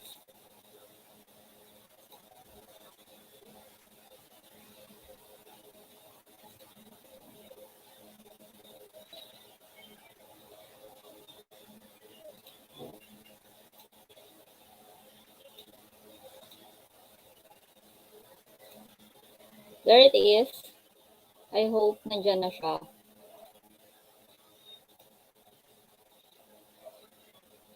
Okay, there it is. Okay, so this afternoon we will be talking about, ang title ng ating segment is I, Pagsusulat Nakakabaliw. So, we will be focusing on writing the plot, steamy scenes, and the emotional journey of the characters.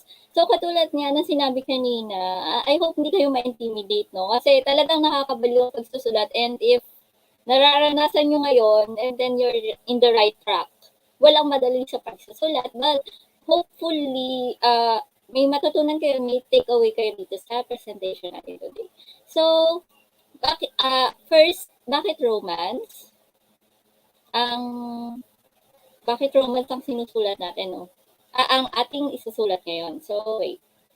Ay, hindi pala gumagalaw. Sorry. Gumagalaw?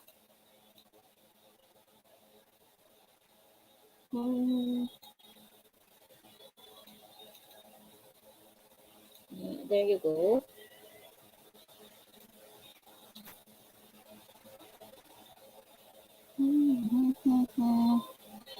Let me check, ha. Hindi ko alam kung paano siya gumalaw.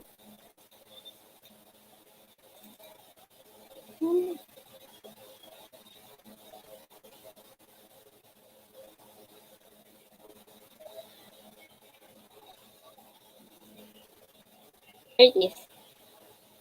So, bakit romance ang isusulat natin? Ang sagot ko lagi dyan is, bakit hindi? So, there is a misconception kasi that, I'm sure, doon sa mga hindi familiar sa romance, there is a misconception kasi that, writing for entertainment or reading romance books are medyo mababaw. Kasi lumaki tayo dun sa pansin nyo, nung mga bata kayo, sasabihin yung romance, pang ano daw yan, pang katulong, magbabasa daw dyan, yung mga katulong, yan. So, there's, once you start judging books, malilimit yung knowledge nyo and malilimit yung opportunity for you to write. So, bakit romance? Ang sagot ko dyan, bakit hindi? Kasi, one of the reasons why romance is my favorite thing to write, kahit sabihin na it's not my favorite thing to read, pero it's my favorite thing to write kasi there's a difference between entertainment and shallow entertainment. You can write romance without being shallow. So, katulad na rin, it's not different from Marvel films, di ba? There's Marvel films and there are tinatawag nating foreign films na mas malalim or indie films na mas malalim. One is not less than the other. So, ganun din sa romance. Ang maganda pa sa romance kasi, people are not expecting anything but kiligin sila or matuwa sila, ma-entertain sila. And that's where the challenge comes in. Kasi now, you can subtly insert social issues pagdating sa romance. Like, pwede ka maglagay ng mga current issues or current societal problems na hindi napapansin ng readers mo. Nasa conversation yan, nasa narrative mo yun. Ang favorite topic na sinusulat lalo ngayon na medyo talamax natin is yung mga aminin natin medyo patriarchal society tayo. So maraming misogynistic comments tayo makikita na nagalit sa Facebook. Isa dyan dun sa, not a political statement, but we often hear na there's a reason why presidents cannot be women kasi daw mahihina sila. And that's one of the pwede mong i-insert sa romance. Kasi hindi mapapansin na readers mo. Medyo sneaky, di ba? Pero I know a lot of readers, I know a lot of writers who have been doing this sa romance. Kasi no one expects it eh. No one expects a romance book to be deep. And yun yung gusto kong malaman nyo na porque romance siya, doesn't it is shallow. Sure, maraming nagkalat na shallow romance, but also it is one of my challenges to you sa mga gustong magsulat na write a romance book na hindi shallow. And entertaining at the same time. So, we'll move on. The first step to writing is belief. So, sabi ko, di ba, what I will be talking about the plot, steamy scenes. Pero, unang-una, the first step to writing is belief. Kasi, kapag hindi ka naniniwala, ito, importante ito, bago mo gawin ang kahit anong gusto mong isulat, kailangan paniwalaan mo isusulat mo. And you have to believe that you can do it, that you can write it, and only you can tell that story. You need that confidence. Otherwise, hindi ka makakatapos, hindi ka tatagal sa world of writing. So, next, pre-writing. So, why is pre-writing important? Pre-writing kasi is important, so hindi ka mawalan ng focus. Kasi, alam mo yon, minsan yung mga thoughts natin, medyo sabog.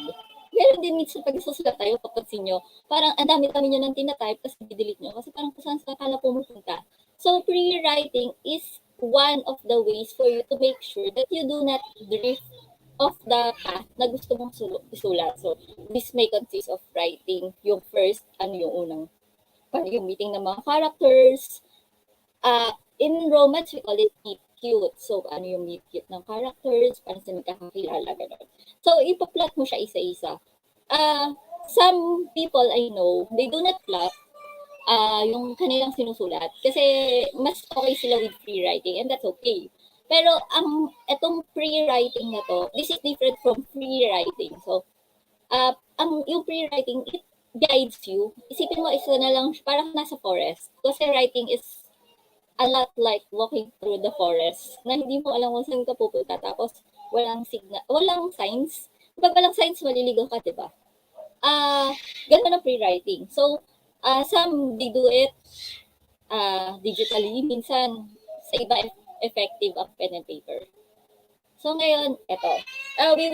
Before I talk about how to write the steamy scenes or writing the plot, ano muna yung mga things that hinder us from actually writing? Not necessarily writing romance, but actually writing.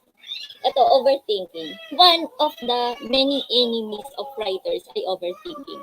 And I'm sure some of you who want to write or want to venture into indie publishing, nag-overthink na. Ngayon pa lang, what if hindi mo publish yung book ko? What if hindi bumenta? What if walang bumili? What if may nabasa pero hindi nagustuhan? What if sumikat ako pero dumami naman ang bashers ko? What if hindi ako sumikat? What if hindi ako kumita? These things, they do not do anything for you kasi hindi pa yan nangyayari. Yan yung, instead of you thinking of ways how to write, or instead of you actually writing, actually sitting down in front of your computer or in front of your laptops, or in front of mga pen and in front of your notebooks dun sa mga nagpe-pen and paper, itong overthinking na to, ito yung pinaka-enemy kasi nauubos na yung oras makakaisip ng mga bagay na hindi nangyayari. Pero, there's nothing you can do about it eh. The thing that you have control over is to write. And that's the only thing that you should focus on. To write.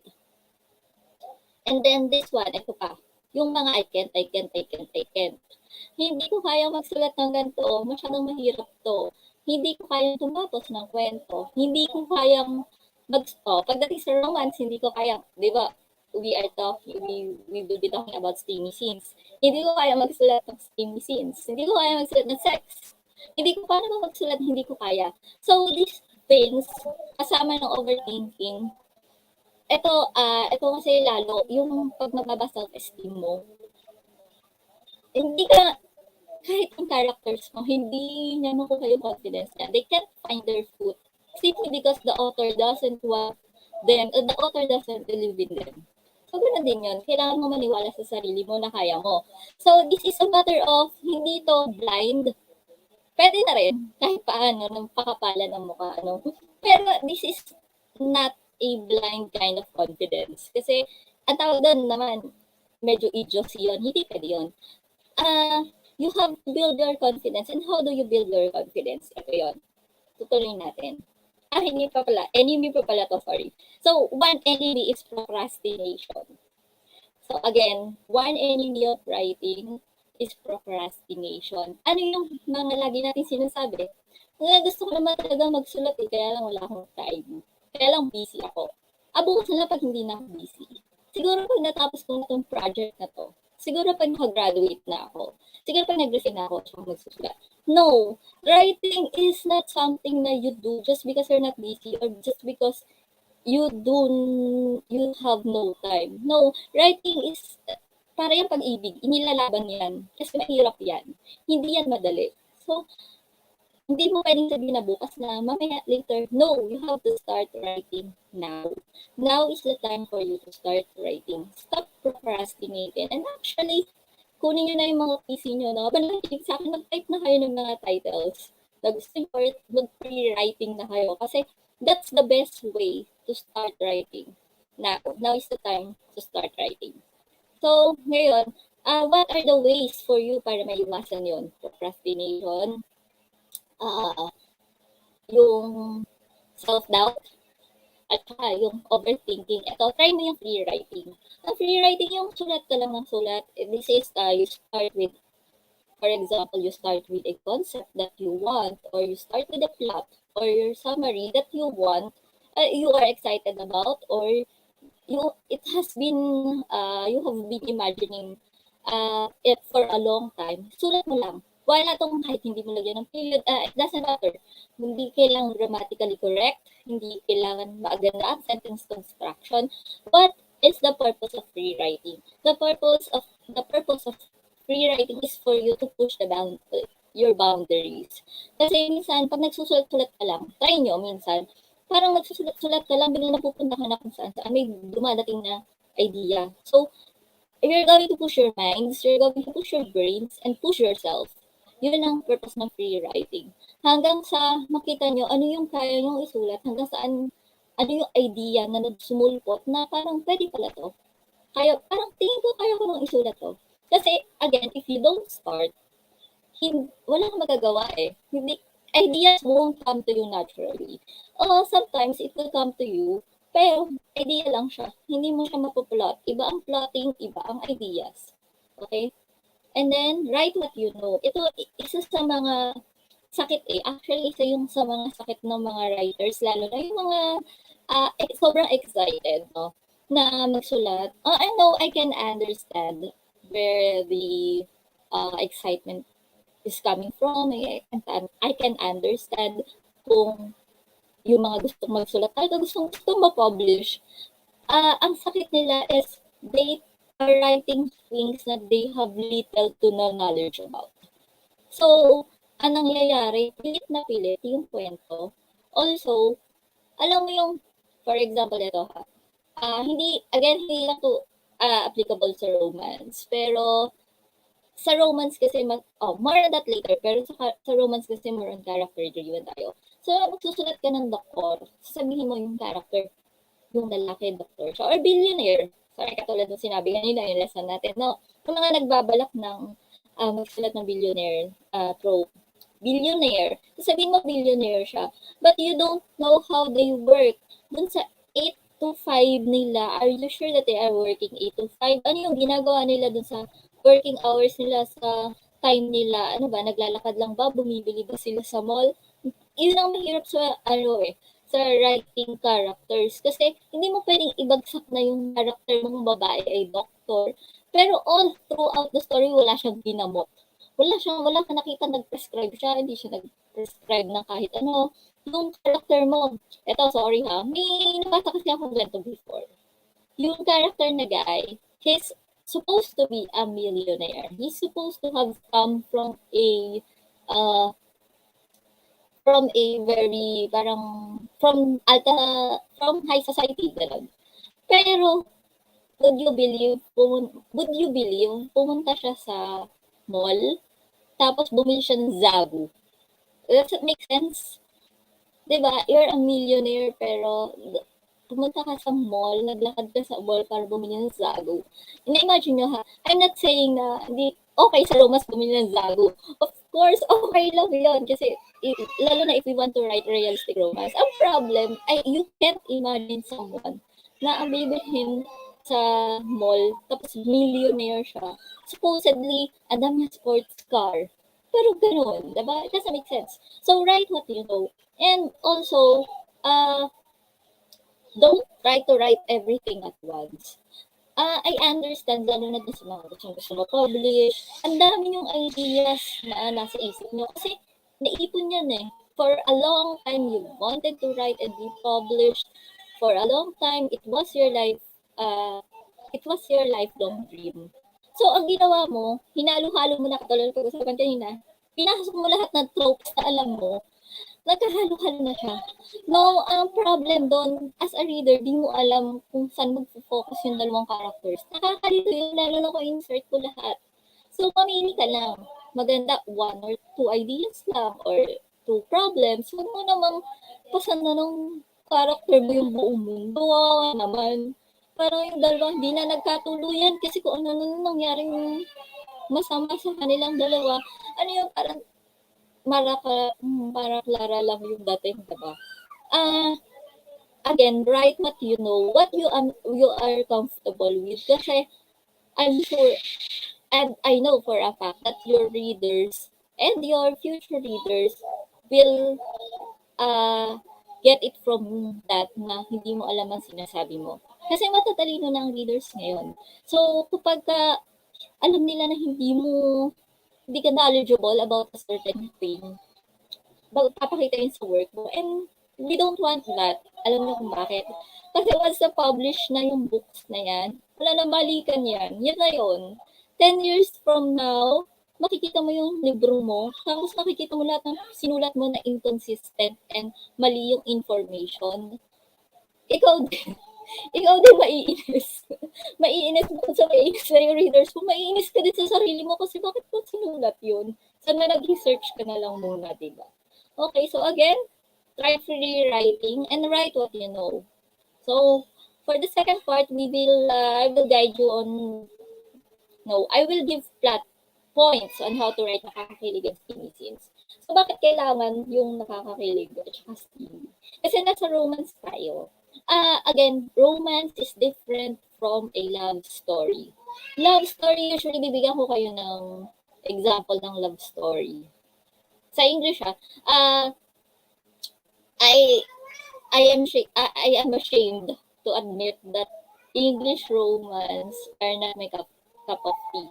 Pero that's for another story. Usually, pag English books, I don't read romance books. Pero pag love story, bibigyan ko kayo. Nicholas Sparks, love story siya. Recently may nabasa ako, Love Hypothesis. So, kung familiar kayo sa The Love Hypothesis, yun ang romance. Love story. Do you know yung love story na book? Sino nga yung writer nun? Basta the other 1980s pa ata yun, early 90s. Love story. Si Segal, Erich Segal. That's a love story. So, hindi yun romance. Ano pa bang love story? Wait lang. John Green, pero YA kasi John Green books are considered YA. So, do you get the difference? Romance kasi, ang goal niya is magpakilig. Yun talagang hiling, and usually happy ending siya. Hindi pala usually, dapat happy ending siya. Kasi kapag naging sad ending na siya, medyo papatok na siya sa love story tragedy. Wuthering Heights. Wuthering Heights is a love story. Pride and Prejudice. Wuthering Heights is a love story. Pride and Prejudice can be considered romance. It's not necessarily romance na romance, pero it can be considered romance. So, yun. Nagagets niyo yung difference. Kapag romance, usually nakakakilig, ganun. Tapos happy ending siya. Kapag love story, hindi. Pwedeng maging tragic yun. Pwedeng hindi magkatuloy yung dalawang characters, pwedeng yung character na namatay. Yun, love story yun. So, ngayon, what are the things that hinder us from actually writing romance or writing romance or nakakakilig scenes? Number 1, prejudice. Ano yung mga prejudice? Lalo na pag mga sexy romance, kailangan ang babae virgin. Okay lang ang lalaking, ang male hero. Pansin nyo, pag yung ang ikli-ikli na ang laki ng boobs no character, ang ikli ng skirt, naka-thong, naka-G-string, pero virgin. Diba? Pag lalaki naman, usually yan, yung kailangan yung lalaki excellent sa bed. Ganon, yung mga prejudice. Hindi, nakakainis siya actually. Kasi bakit? I mean, what's wrong with a woman who is sexually liberated? So usually, yung prejudice na yan, I can understand naman kasi it has to do with our society and it has to do with our cultural upbringing. Alam naman natin dito sa Pilipinas, medyo conservative daw. I can't really say conservative. Okay, let me rephrase that. A lot of Filipinos are prude. Okay, so let me say that again. A lot of Filipinos are prude and that's a problem. Hindi sila conservative. Otherwise, kasi kaya sila prude, makikita mo, sila yung sasabihin sa'yo na kaya yan na rin kasi maikli yung damit, pero makikita mo sila yung may mistress or may kabit, ganun. Fake, nakakainis, diba? So, yung prejudice, you have to find a way for you to remove your prejudices. Otherwise, hindi ka makakapagsulat ng steamy romance. Kasi you'd always feel dirty doing it, writing it. Alam nyo, nagsisimula akong magsulat nun. I admit, kasi I was really young when I started in romance writing. And I used to write only wholesome romance. Nothing wrong with that. But again, gusto kong mag-venture out. And it was a little hard for me to do that.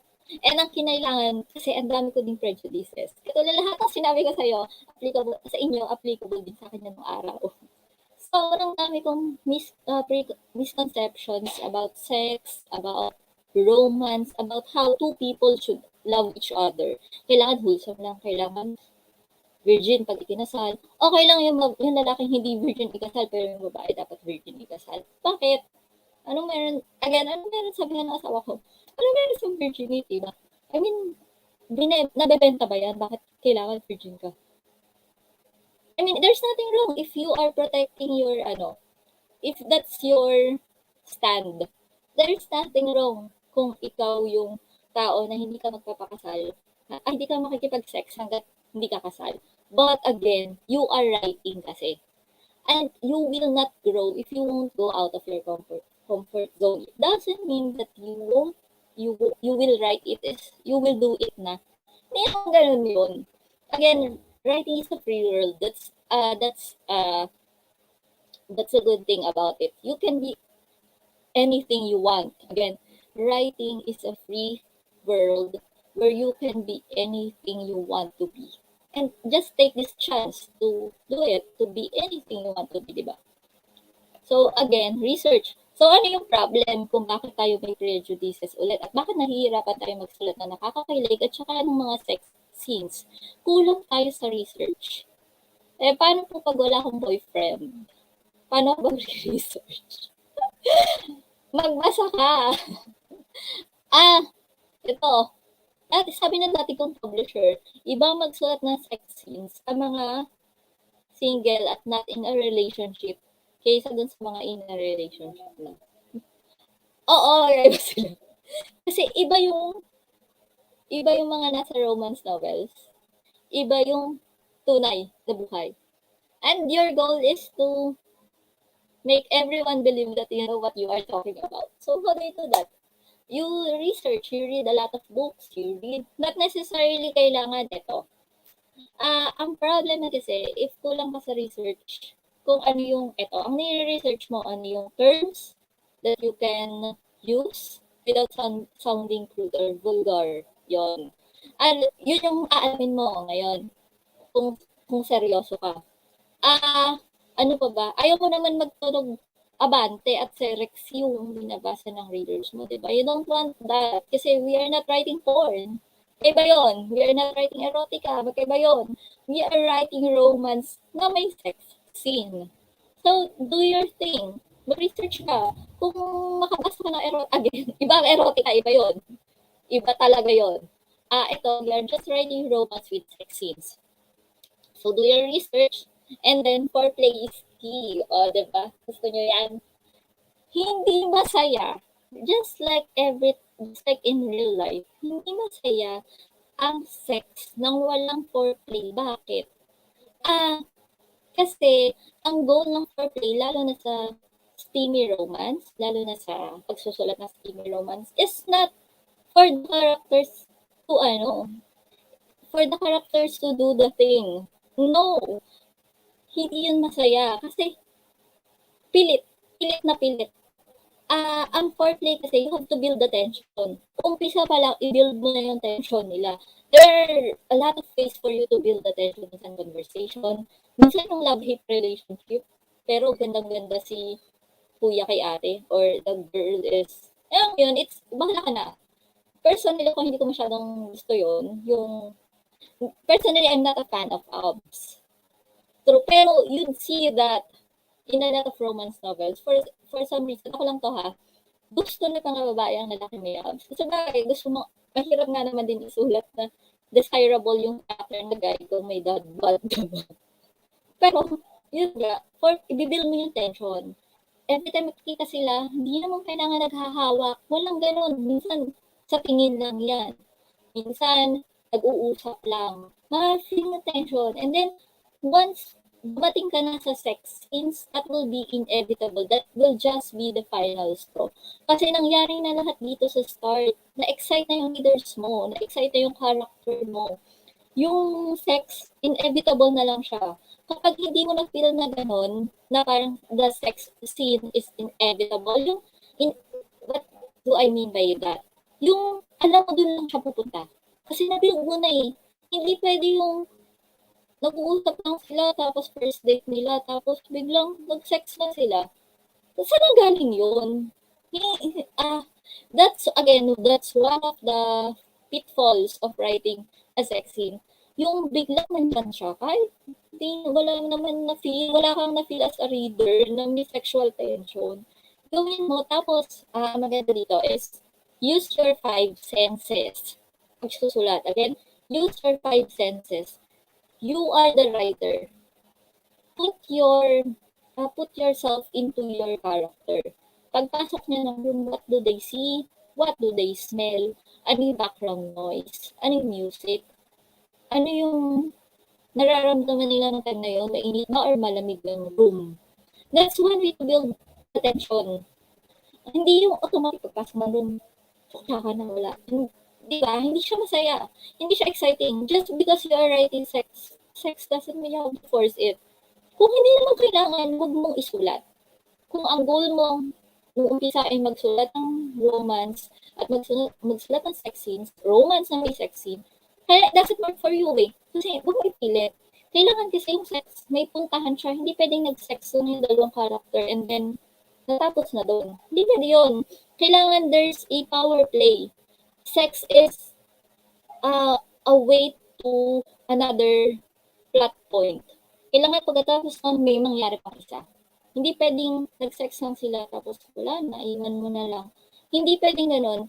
Again, dapat may puntahan siya, dapat may meaning siya. Kung wala, huwag nilang isulat. Kasi, anong sense nun? Kung ikaw ba makikipag-sex ka ba basta-basta dun sa wala ka naman na-feel na tao kahit ano, diba? Ganun din sa writing. Hindi mo pwedeng isulat yun. Wala naman feel yung dalawang characters mo, diba? Kung hindi mo naman na-build yung tension.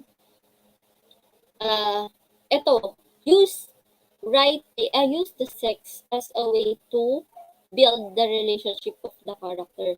One of the ways to do that is to insert me. And this is your time to insert meaningful conversations and insightful conversations.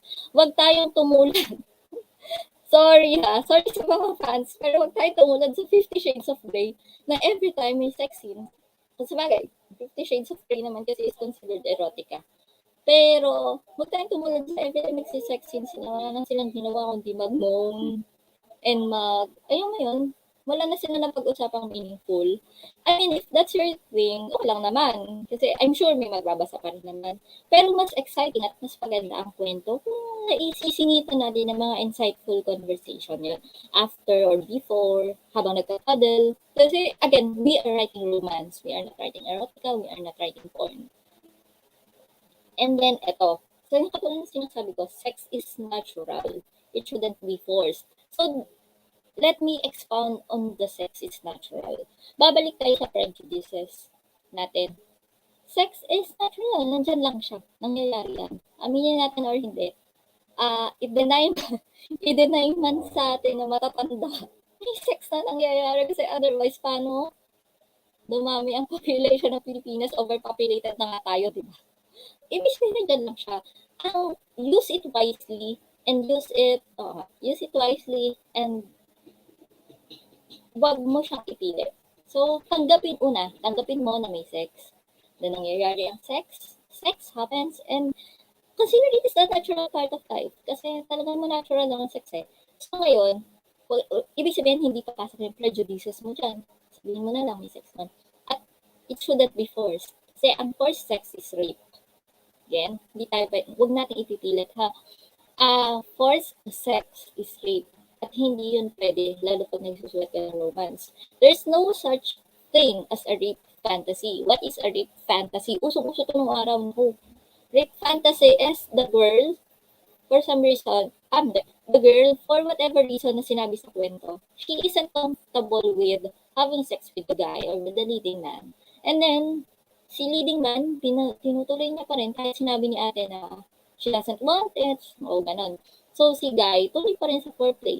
Pero because he's a billionaire, he's a millionaire, and just because he's handsome, he has abs, eventually si ate nag-give in. Tapos, tinuloy. Tapos naging sex sa that's rape fantasy. Kasi hindi mo nga gusto eh.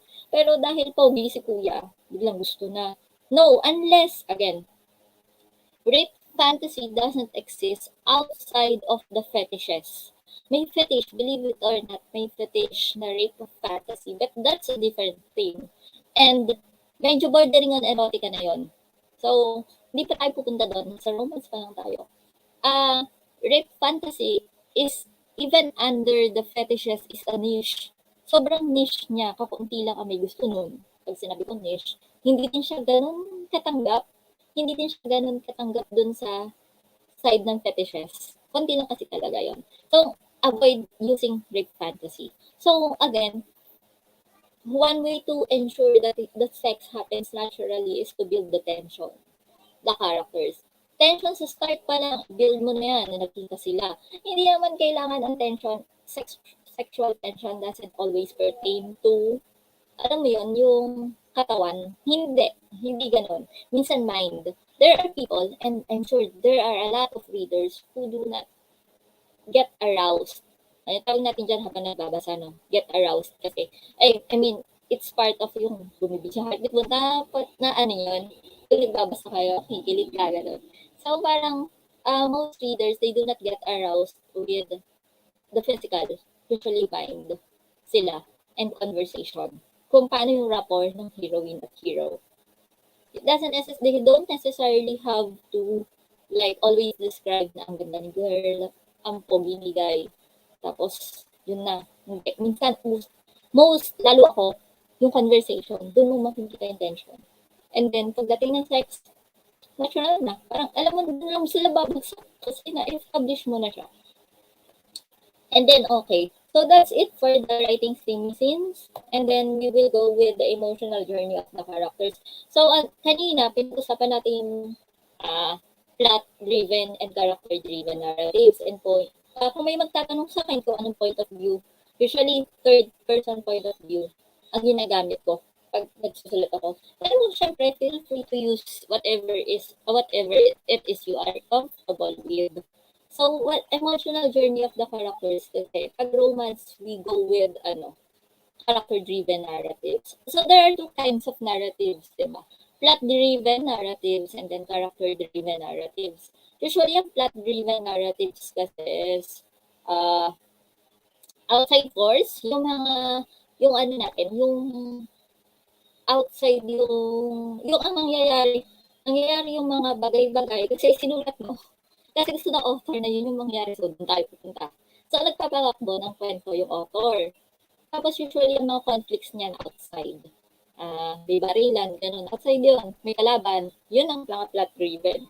Pag naman character-driven narratives, yun ang ginagamit natin sa romance. Kasi, ang nagpapatakbo ng kwento, yun ang characters. No, okay? Hindi ikaw as an author, as a writer, medium ka lang. Dapat ba yung characters mo? Hindi ma-feel ng mga readers mo na pinipilit mo yung dalawang characters. Ramdam yun. I assure you, ramdam yun kapag yung kwento pilit na pilit. So, eto, one way to do that is to ensure that your readers are emotionally invested. Bakit? Kasi emotions na nagpapatakbo ng kwento. Emotions, kaya nga tayo punta sa character-driven. Hindi naman babasahin ng readers ang kwento mo kung hindi sila makarelate. Kung hindi nila, bakit tayo umiyak sa ano? Sino nakabasa doon ng Me Before You? Ako umiyak ako doon, matagal ako nakamove on doon. Bakit tayo umiyak doon? Kasi, hindi sa nakaka-relate ka per se doon sa character, pero ramdam mo buhay. Yung dalawang character, ramdam mo yung struggle nila, ramdam mo yung conflict nila. Tapos pagdating sa dulo, bam, diba? Biglang naganunin ka. Love story yun, hindi romance ang Me Before You. So, ayun, spoiler na lang. Hindi ko na sasabihin, baka may hindi pa nakabasa. Again, ganito lang yan. Kapag ka hindi invested yung mga readers mo, hindi nila tatapusin yung libro mo. Pag hindi sila invested sa characters mo, ilipat na sila, i-DNF na nila yan. DNF is did not finish. Parang ikaw lang yan, di ba, pagka hindi mo type yung taong yon or yung office mate mo, ba't mo naman siya i-PPM? Bakit mo naman siya i-text? Ba't mo naman siya yayayain kumain? Di ba hindi nga siya pumapasok sa isip mo? Kasi hindi ka naman invested sa kanya. Hindi mo siya kilala. Ganun din dito. Pagka hindi kilala ng readers mo, yung characters mo, ba't sa tingin mo babasahin nila yan? Hindi nila babasahin, iiwan na lang nila yan actually. Hindi nila tatapos basahin yung books mo. And hindi natin gusto yun, diba? Kasi may pride eh. There's a certain pride in you na you want to share your story to the world, di ba? As a writer, innate yan. Talagang gusto mo may nag-uumalpas na emosyon dyan sa dibdib mo na gusto mo basahin ng mga tao yung libro mo at gusto mo i-share yung kwento. Yun. And then, so how do you tell your story? Bigyan mo ng paano nga ba natin ma-ensure na yung mga readers, they know your characters? Bigyan mo sila ng backstory. And this is essential pagdating sa romance. Kasi you want your readers to understand where your character is coming from. Bigyan mo sila ng backstory. Saan sila lumaki? Anong klase ng family meron sila? Anong klase ng sex? Usually pag steamy, lalo na yun sa mga steamy romance, may ano yan, nandun din yung background kung bakit may prejudices sila. Kung bakit ayaw nila makipag-sex, kung bakit naniniwala sila na dapat virgin ka bago ka ikasal, kung bakit naniniwala yung guys na, bakit hindi naniniwala yung guys sa commitment. So, kung sino-sino na lang yung dinidate niya at yung nakikipag-sex kung kaninong women.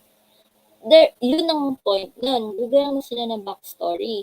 Kasi, yung point ng backstory is to know where your character came from and saan sila papunta. Hindi pwedeng, andito nang galing yung mga character mo, tapos pagdating sa dulo, ganun pa rin siya. Asshole siya nung start. Hanggang dulo, asshole pa rin siya. Hindi yan masaya. Kasi, para saan pa binasa natin, diba? Para saan pa sinulat mo sila? May sa inyo yung readers nyo, I'm sure kapag yung lalaki hindi nagbago or yung babae hindi nagbago, I assure you, may mag-PPM na reader sa inyo tapos sasabihin, nagre-reklamo kung bakit ganun yung ginawa niyo dun sa character. So, to ensure that, bigyan mo sila ng backstory. Hindi naman kailangan ng backstory na, huwag naman ganito ha. Huwag naman kayo magsulat nung naampon, inaanod sa, nilagay sa basket, naanod, na pag-switch nung, ang corny na kasi, okay lang naman isulat yung hindi naman masyadong corny. Pero ako, personally ako, cornyhan ako. Yung nag-switch at birth, kabal pala. I guess, subvert the trope. Yung kanina, nakinig kayo kanina, subvert niya yung trope na yun. And then, point of view. Ito, kaya siya maganda na ginagamit yung third person point of view. Although you are free to use whatever point of view it is you are comfortable with. Kasi sa point of view ng third person, ang ginagawa, pwede mong bigyan ng point of view yung mas gustong-gusto ng mga babae ito pagdating sa romance. Gustong-gusto ng readers. Yung nakikita nila yung nababasa yung point of view ng guy. Diba? Lalo na nung, kung nakaka-relate kayo, no? Minsan kasi sasabihin nila, yung, alam niyo yung pag may crush kayo, tapos nag-worry kayo, may anxiety kayo, kung sino crush niya, type ka ba niya, bakit minsan tumitingin siya sa'yo, tapos iniisip na pag tumitingin siya sa'yo, you wish, sana alam mo yung iniisip niya, diba? Yun yung maganda sa point of view pag nagsulat ka ng romance. Kasi yung character ng girl, hindi niya alam yung iniisip ng guy. Pero pag nakita mo sa point of view ng guy, ay meron na pala siyang feel kay ate, pero hindi siya sure kung ano. Yung ganong feeling, lalo na when it is written and done excellently, nakakakilig yan sa opera. Pag lalo na mababasa mo yung point of view ng lalaki, yun ang gusto-gusto ng mga babaeng readers. Mabentang-mabenta yan, lalo na sa mga romance books. And then, again, babalik tayo. Last na pala to. Last slide ko na, the first draft of anything is shit. Bakit kailangan natin i-emphasize to? The first draft of anything is shit. Lalo na sa mga first-time writers, so hindi pa nakakapag-publish ka, yung gustong-gusto nang ma-publish, pagka iba yung pride na nakatapos ka ng book, I'm sure, tuwa kayo, finally nakatapos ka ng book. Tapos feeling mo, hindi mo na siya kailangan i-edit. Hindi mo galing-galing mo na doon, natapos mo na siya. Actually, again, si Ernest Hemingway na nagsabi, you have to step back and distance yourself from your work. And that's the only way for you na makita kung ano yung kailangan i-improve sa work mo. Naintindihan ko naman if you don't want to edit your work kasi alam mo yun, yung pag-writer ka, kasi feel mo, anak mo yung sinulat mo. Diba, parang nanganganak ka, parang ganun sa mga kilalang writers. Feeling talaga nila, anak nila yung sinusulat nila. Tapos biglang kailangan mong kapyasin ulit, kailangan mong mag-delete ng ganito. Actually, delete mo na yan bago pa i-delete ng editor yan. Kasi kapag it doesn't work, kaya nga may editors tayo eh. If it doesn't work, huwag mong ipilit. Kaya, take a step back. Pagpahingahin nyo yung manuscript mga 1 week, ganyan. Huwag nyo muna basahin. Other things, at saka mo balikan. Para uh, meron ka na ulit healthy distance at healthy relationship with your work. At saka mo basahin ulit. Baka may kailangan palitan, may kailangan i-delete bago mo ipasa. Para huwag na natin pahirapan yung publisher at yung editor. At especially, huwag na natin umabot sa point na na-publish na siya, nakalusot sa editor yung mga wrong information, yung mga nagamit mong maling usage. Huwag na natin hintayin na kung kailan publish na siya at may nagko-correct na sa inyo. Baka maging viral pa, kayo din. Alam niyo yun, ang dami pa naman nagva-viral these days, diba? Gusto nyo magiging viral kayo for all the wrong reasons. Especially kung unang-una yung book yun. Masakit yun. Sabi ko sa inyo, masakit siya. The people you don't know, people, outsiders, will point out the mistakes in your book. But you could have done it kung in-edit mo lang yung manuscript mo. So again, the first draft of anything is shit.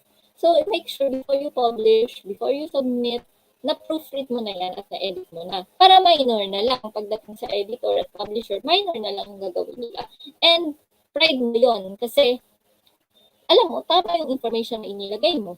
Tama yung nilagay mong issues doon. Hindi yung nag-iimbento ka lang kasi hindi mo naman talaga alam. So again, thank you. That's it for my session today.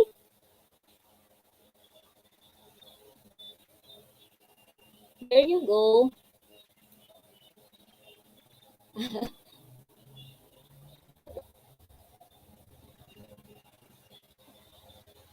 Ayan, unmute. Hello, Zaina. Yes. Thank you for sharing those tips in how to write steamy scenes. I'm glad you mentioned erotica, 'di ba? What to do and what not to do. I specifically like foreplay is key when you're writing a steamy scene. Meron bang parang like for the language, is there a formula like what's cringy and what's not cringy? Kapag yung mismo language na ginagamit natin pag nagsusulat. Kapag sinulat mo siya and hindi ka comfortable, malamang cringy yun. Kasi cringy siya sa'yo. So, if cringy siya sa'yo, cringy din siya sa makakabasa. So, ang way dyan is to read talaga. Pagka magbasa ng erotica, plus, lalo na kung ang audience mo ay Filipino, iba sila. Iba yung romance ng English novel. Iba yung English novels, iba yung Filipino romance. And iba yung kaya nating tanggapin, iba yung kaya tanggapin ng American audience. So, yun. So, kung gusto mo, kung anong market mo, yun ang basahin ng libro. Kung ano yung gusto mo i-target na market, doon ka mag-start sa mga works na yun din yung tina-target na market. Yeah. Meron din yung mga parang list of vulgar words. I mean, I'm sure there are vulgar words or swear words that are acceptable in a romance novel. And there are also, alam niyo yun, like, there's a particular word or phrase that although they mean the same thing, it's not apt for a romance novel. I mean, Oo, parang actually. ganun, ano? Oo. Meron din naman yung, I don't know kung nakakita kayo, pero kasi ito parang meme or joke sa nakita ko sa internet. Yung may euphemism silang ginagamit sa for the body parts. So, Actually, di ba? oo. Oo. The hoo-ha. Would you, for example, in Filipino, because you write in Filipino, what's the usual, hindi naman siguro tayo mababa ni FB, no? Pero what's the, how would you describe or what's the term that you can use to refer to the body part? Because I'm sure hindi rin yung exact word yung ginagamit eh. Tama ba ako? Yes. Pero again, depende sa tone ng novel mo. So, if medyo Mm. dramatic yung gusto mong romance, ini-English nila yung yung mga terms. Vagina, o Okay. ganun. Ini-English din nila. Pag naman medyo may humor, lalo na pag nagsulat ka ng sex scenes, tapos medyo yung mga characters mo, chill-chill lang or humor yan. Humorous din yung ginagamit nilang terms. Minsan bataan, gano'n. Sinuko Okay. ang bataan, gano'n. Oo, kasi depende talaga sa tone na ginagamit mo sa novels mo. They're Ayan. usually gano'n. Isinuko sa bataan ha, hindi yung ipinasok sa kuweba. Okay? So you can see Actually, the yung ipinasok ang difference. kuweba, siya, cringy Meron na din siya. ba? Meron din Wala gumamit? atang, siguro sa Cerex lang. Oo. Pero yun nga Kasi eh. hindi ko siya gagamitin, di ba? Oo. Pag Oo. Cerex, it's a different, ayan, buti na lang gabi na, tulog na yung mga bata. Oo. pag Cerex kasi, ewan ko, ako nakabasa din naman ako ng ganon. Pero yung, so alam natin na yun ay, parang erotica na ba siya? Erotic piece na siya no? Hindi naman siya romance Porn. talaga. Porn na Porn na yun, siya. porn. Mm-mm. So talagang, yun yung in-expect nating word. So pagdating sa romance, Mm-mm. meron tayong mga, ano ba, hindi natin binabanggit ng diretsyo, yung mga ganong terms. Yan. Yung ginagandahan natin ng kote. Medyo ginagawa nating literary. Actually, Okay. penis is acceptable pagdating sa romance. Mm. Kasi it's exactly what it is. Yun lang naman yun, diba? Wala Mm-mm. may ibang term doon. So, it's Mm-mm. acceptable siya. As long as hindi siya yung pinasaksakan mo. Yung Well, hinimas ang would per you, last. Actually, may mga ganun, diba? Hinimas ang per oo. last. What do you think is the reason why it's easier or it's more acceptable? Sige, easier to write penis than the Tagalog equivalent. Ayan. Or the Filipino Because equivalent. of our upbringing yan. Yung cultural Mm. lang natin, upbringing yan. Kasi actually, there's something wrong naman, diba? Pero somehow, Mm-mm.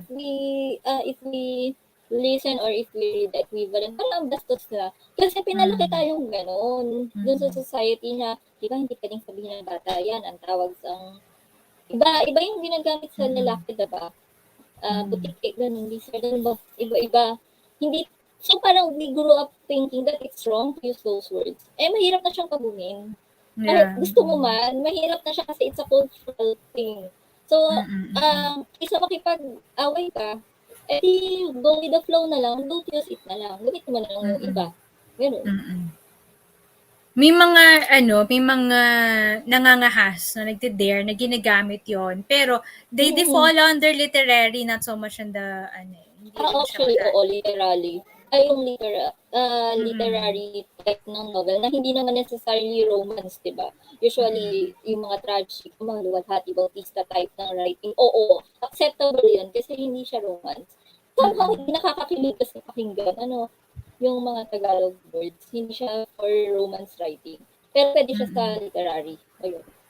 Although, ako personally nakabasa na ako ng mga set of romance Mm-mm. books na at kumbaga mataas na yung yung eksena, mataas talaga yung Mm-mm. eksena. So may mga writers naman na nag-dare din na gumawa nun. Tapos talaga yung words nila ay, although it's in English, it's really Mm. a straightforward na, how we probably use it in real life, ganun ka straightforward doon, even the expressions, na tama ka doon, Zyla. I think it depends on the readership. Probably depends on sino yung nagbabasa kasi at ewan ko kung may connection na rin yung paano na ma-manipulate yung language para magawa natin mas maganda pakinggan. Mm-mm. Okay, pero yun, no? Maganda exercise din siguro yun. Yun lang nakikita kong challenge, I guess. Pag English kasi Actually. parang ang daling isulat, pero pag tinagalog na parang you can't go as direct as you want. Pero parang pwede naman. Pero parang wala pa ako Mm-mm. nakikita gumawa. No? Even in the local pocketbooks yung maninipis natin. Hindi siya. Mm-mm. Mm-mm. Okay, baka no, isa sa mga nanonood sa atin ngayon na makagawa niyan in the near future, 'di ba? Mm-mm. Malay natin. Nagbubukas na yung yung arena, nagbubukas na rin yung avenue for erotica, Erotica, actually. for Mm-mm. romance na ganyan matataas ang heat level. So mali natin in the near future meron na rin makapagsulat ng ganyan. Okay, kung meron pa ba magtatanong? Kung wala magtatanong, pwede kayo magtanong din sa comment section and sasagot naman kami. Makikita din ni Zyla yan. Thank you so much, Zyla, for sharing itong journey mo din as a writer of romance, sa pagiging writer ng... ito, may tanong si Charles. Can swear words be used with the middle letters replaced with... Hmm. Actually, oo. With asterisk. Actually, you can use, you are free sa language pagdating sa romance. Well, actually, grabe nga magmura mga characters dun. Kasi, for some reason, yung mga women readers, they find, lalo yung mga lalaki nagsaswear, napapugian sila. That's not my personal preference, ha. Pero sa tagal ng ano ko, parang gusto nila yung mga lalaki nagmumura. Hindi nga sila ang mura na ginagamit or swear words na ginagamit usually English para social. Yes. Kapag Tagalog yung ginagamit mo, kailangan yung buong kwento mo, pattern siya dun sa character na talagang hindi siya billionaire. Pero since billionaire nga yung gusto ng mga readers, yun usually ganyan yung ginagamit. And parang gusto nila mas social. Pag English social. Personally, wala akong masyadong preference sa ganyan.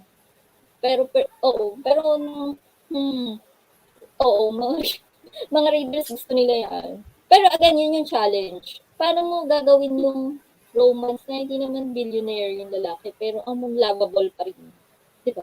Hindi naman kailangan billionaire lagi or millionaire lagi. Pero lovable pa rin siya. And again, one point doon, hindi porke millionaire or hindi billionaire or hindi millionaire, kailangan naman tambay. Ayaw din natin yun. Ayaw nun kasi yung mga readers, they want to connect with the main character.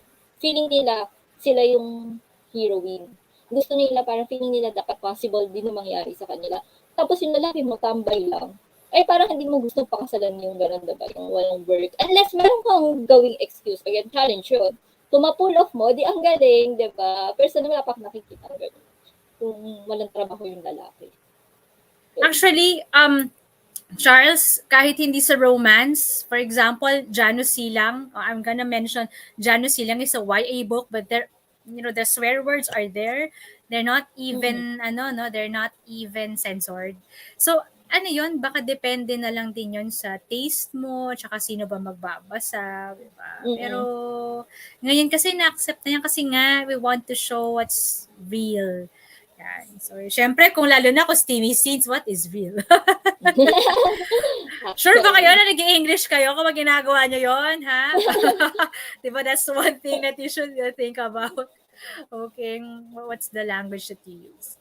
Okay, again, thank you, Zyla. I really enjoyed this talk, Thank you. and we hope to see you again. Of course, pag meron kang book na panibago and may bago tayo mga patok na ganito. Maybe next year ulit sa susunod na Lit Fest. Hopefully, And oo.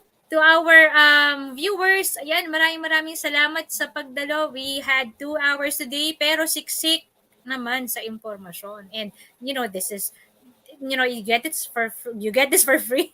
Okay, this is something na lalo na kapag galing sa personal experiences ng authors natin. This is something na very valuable, value. Okay, thank you so much. Bye-bye, everyone. Bye, guys.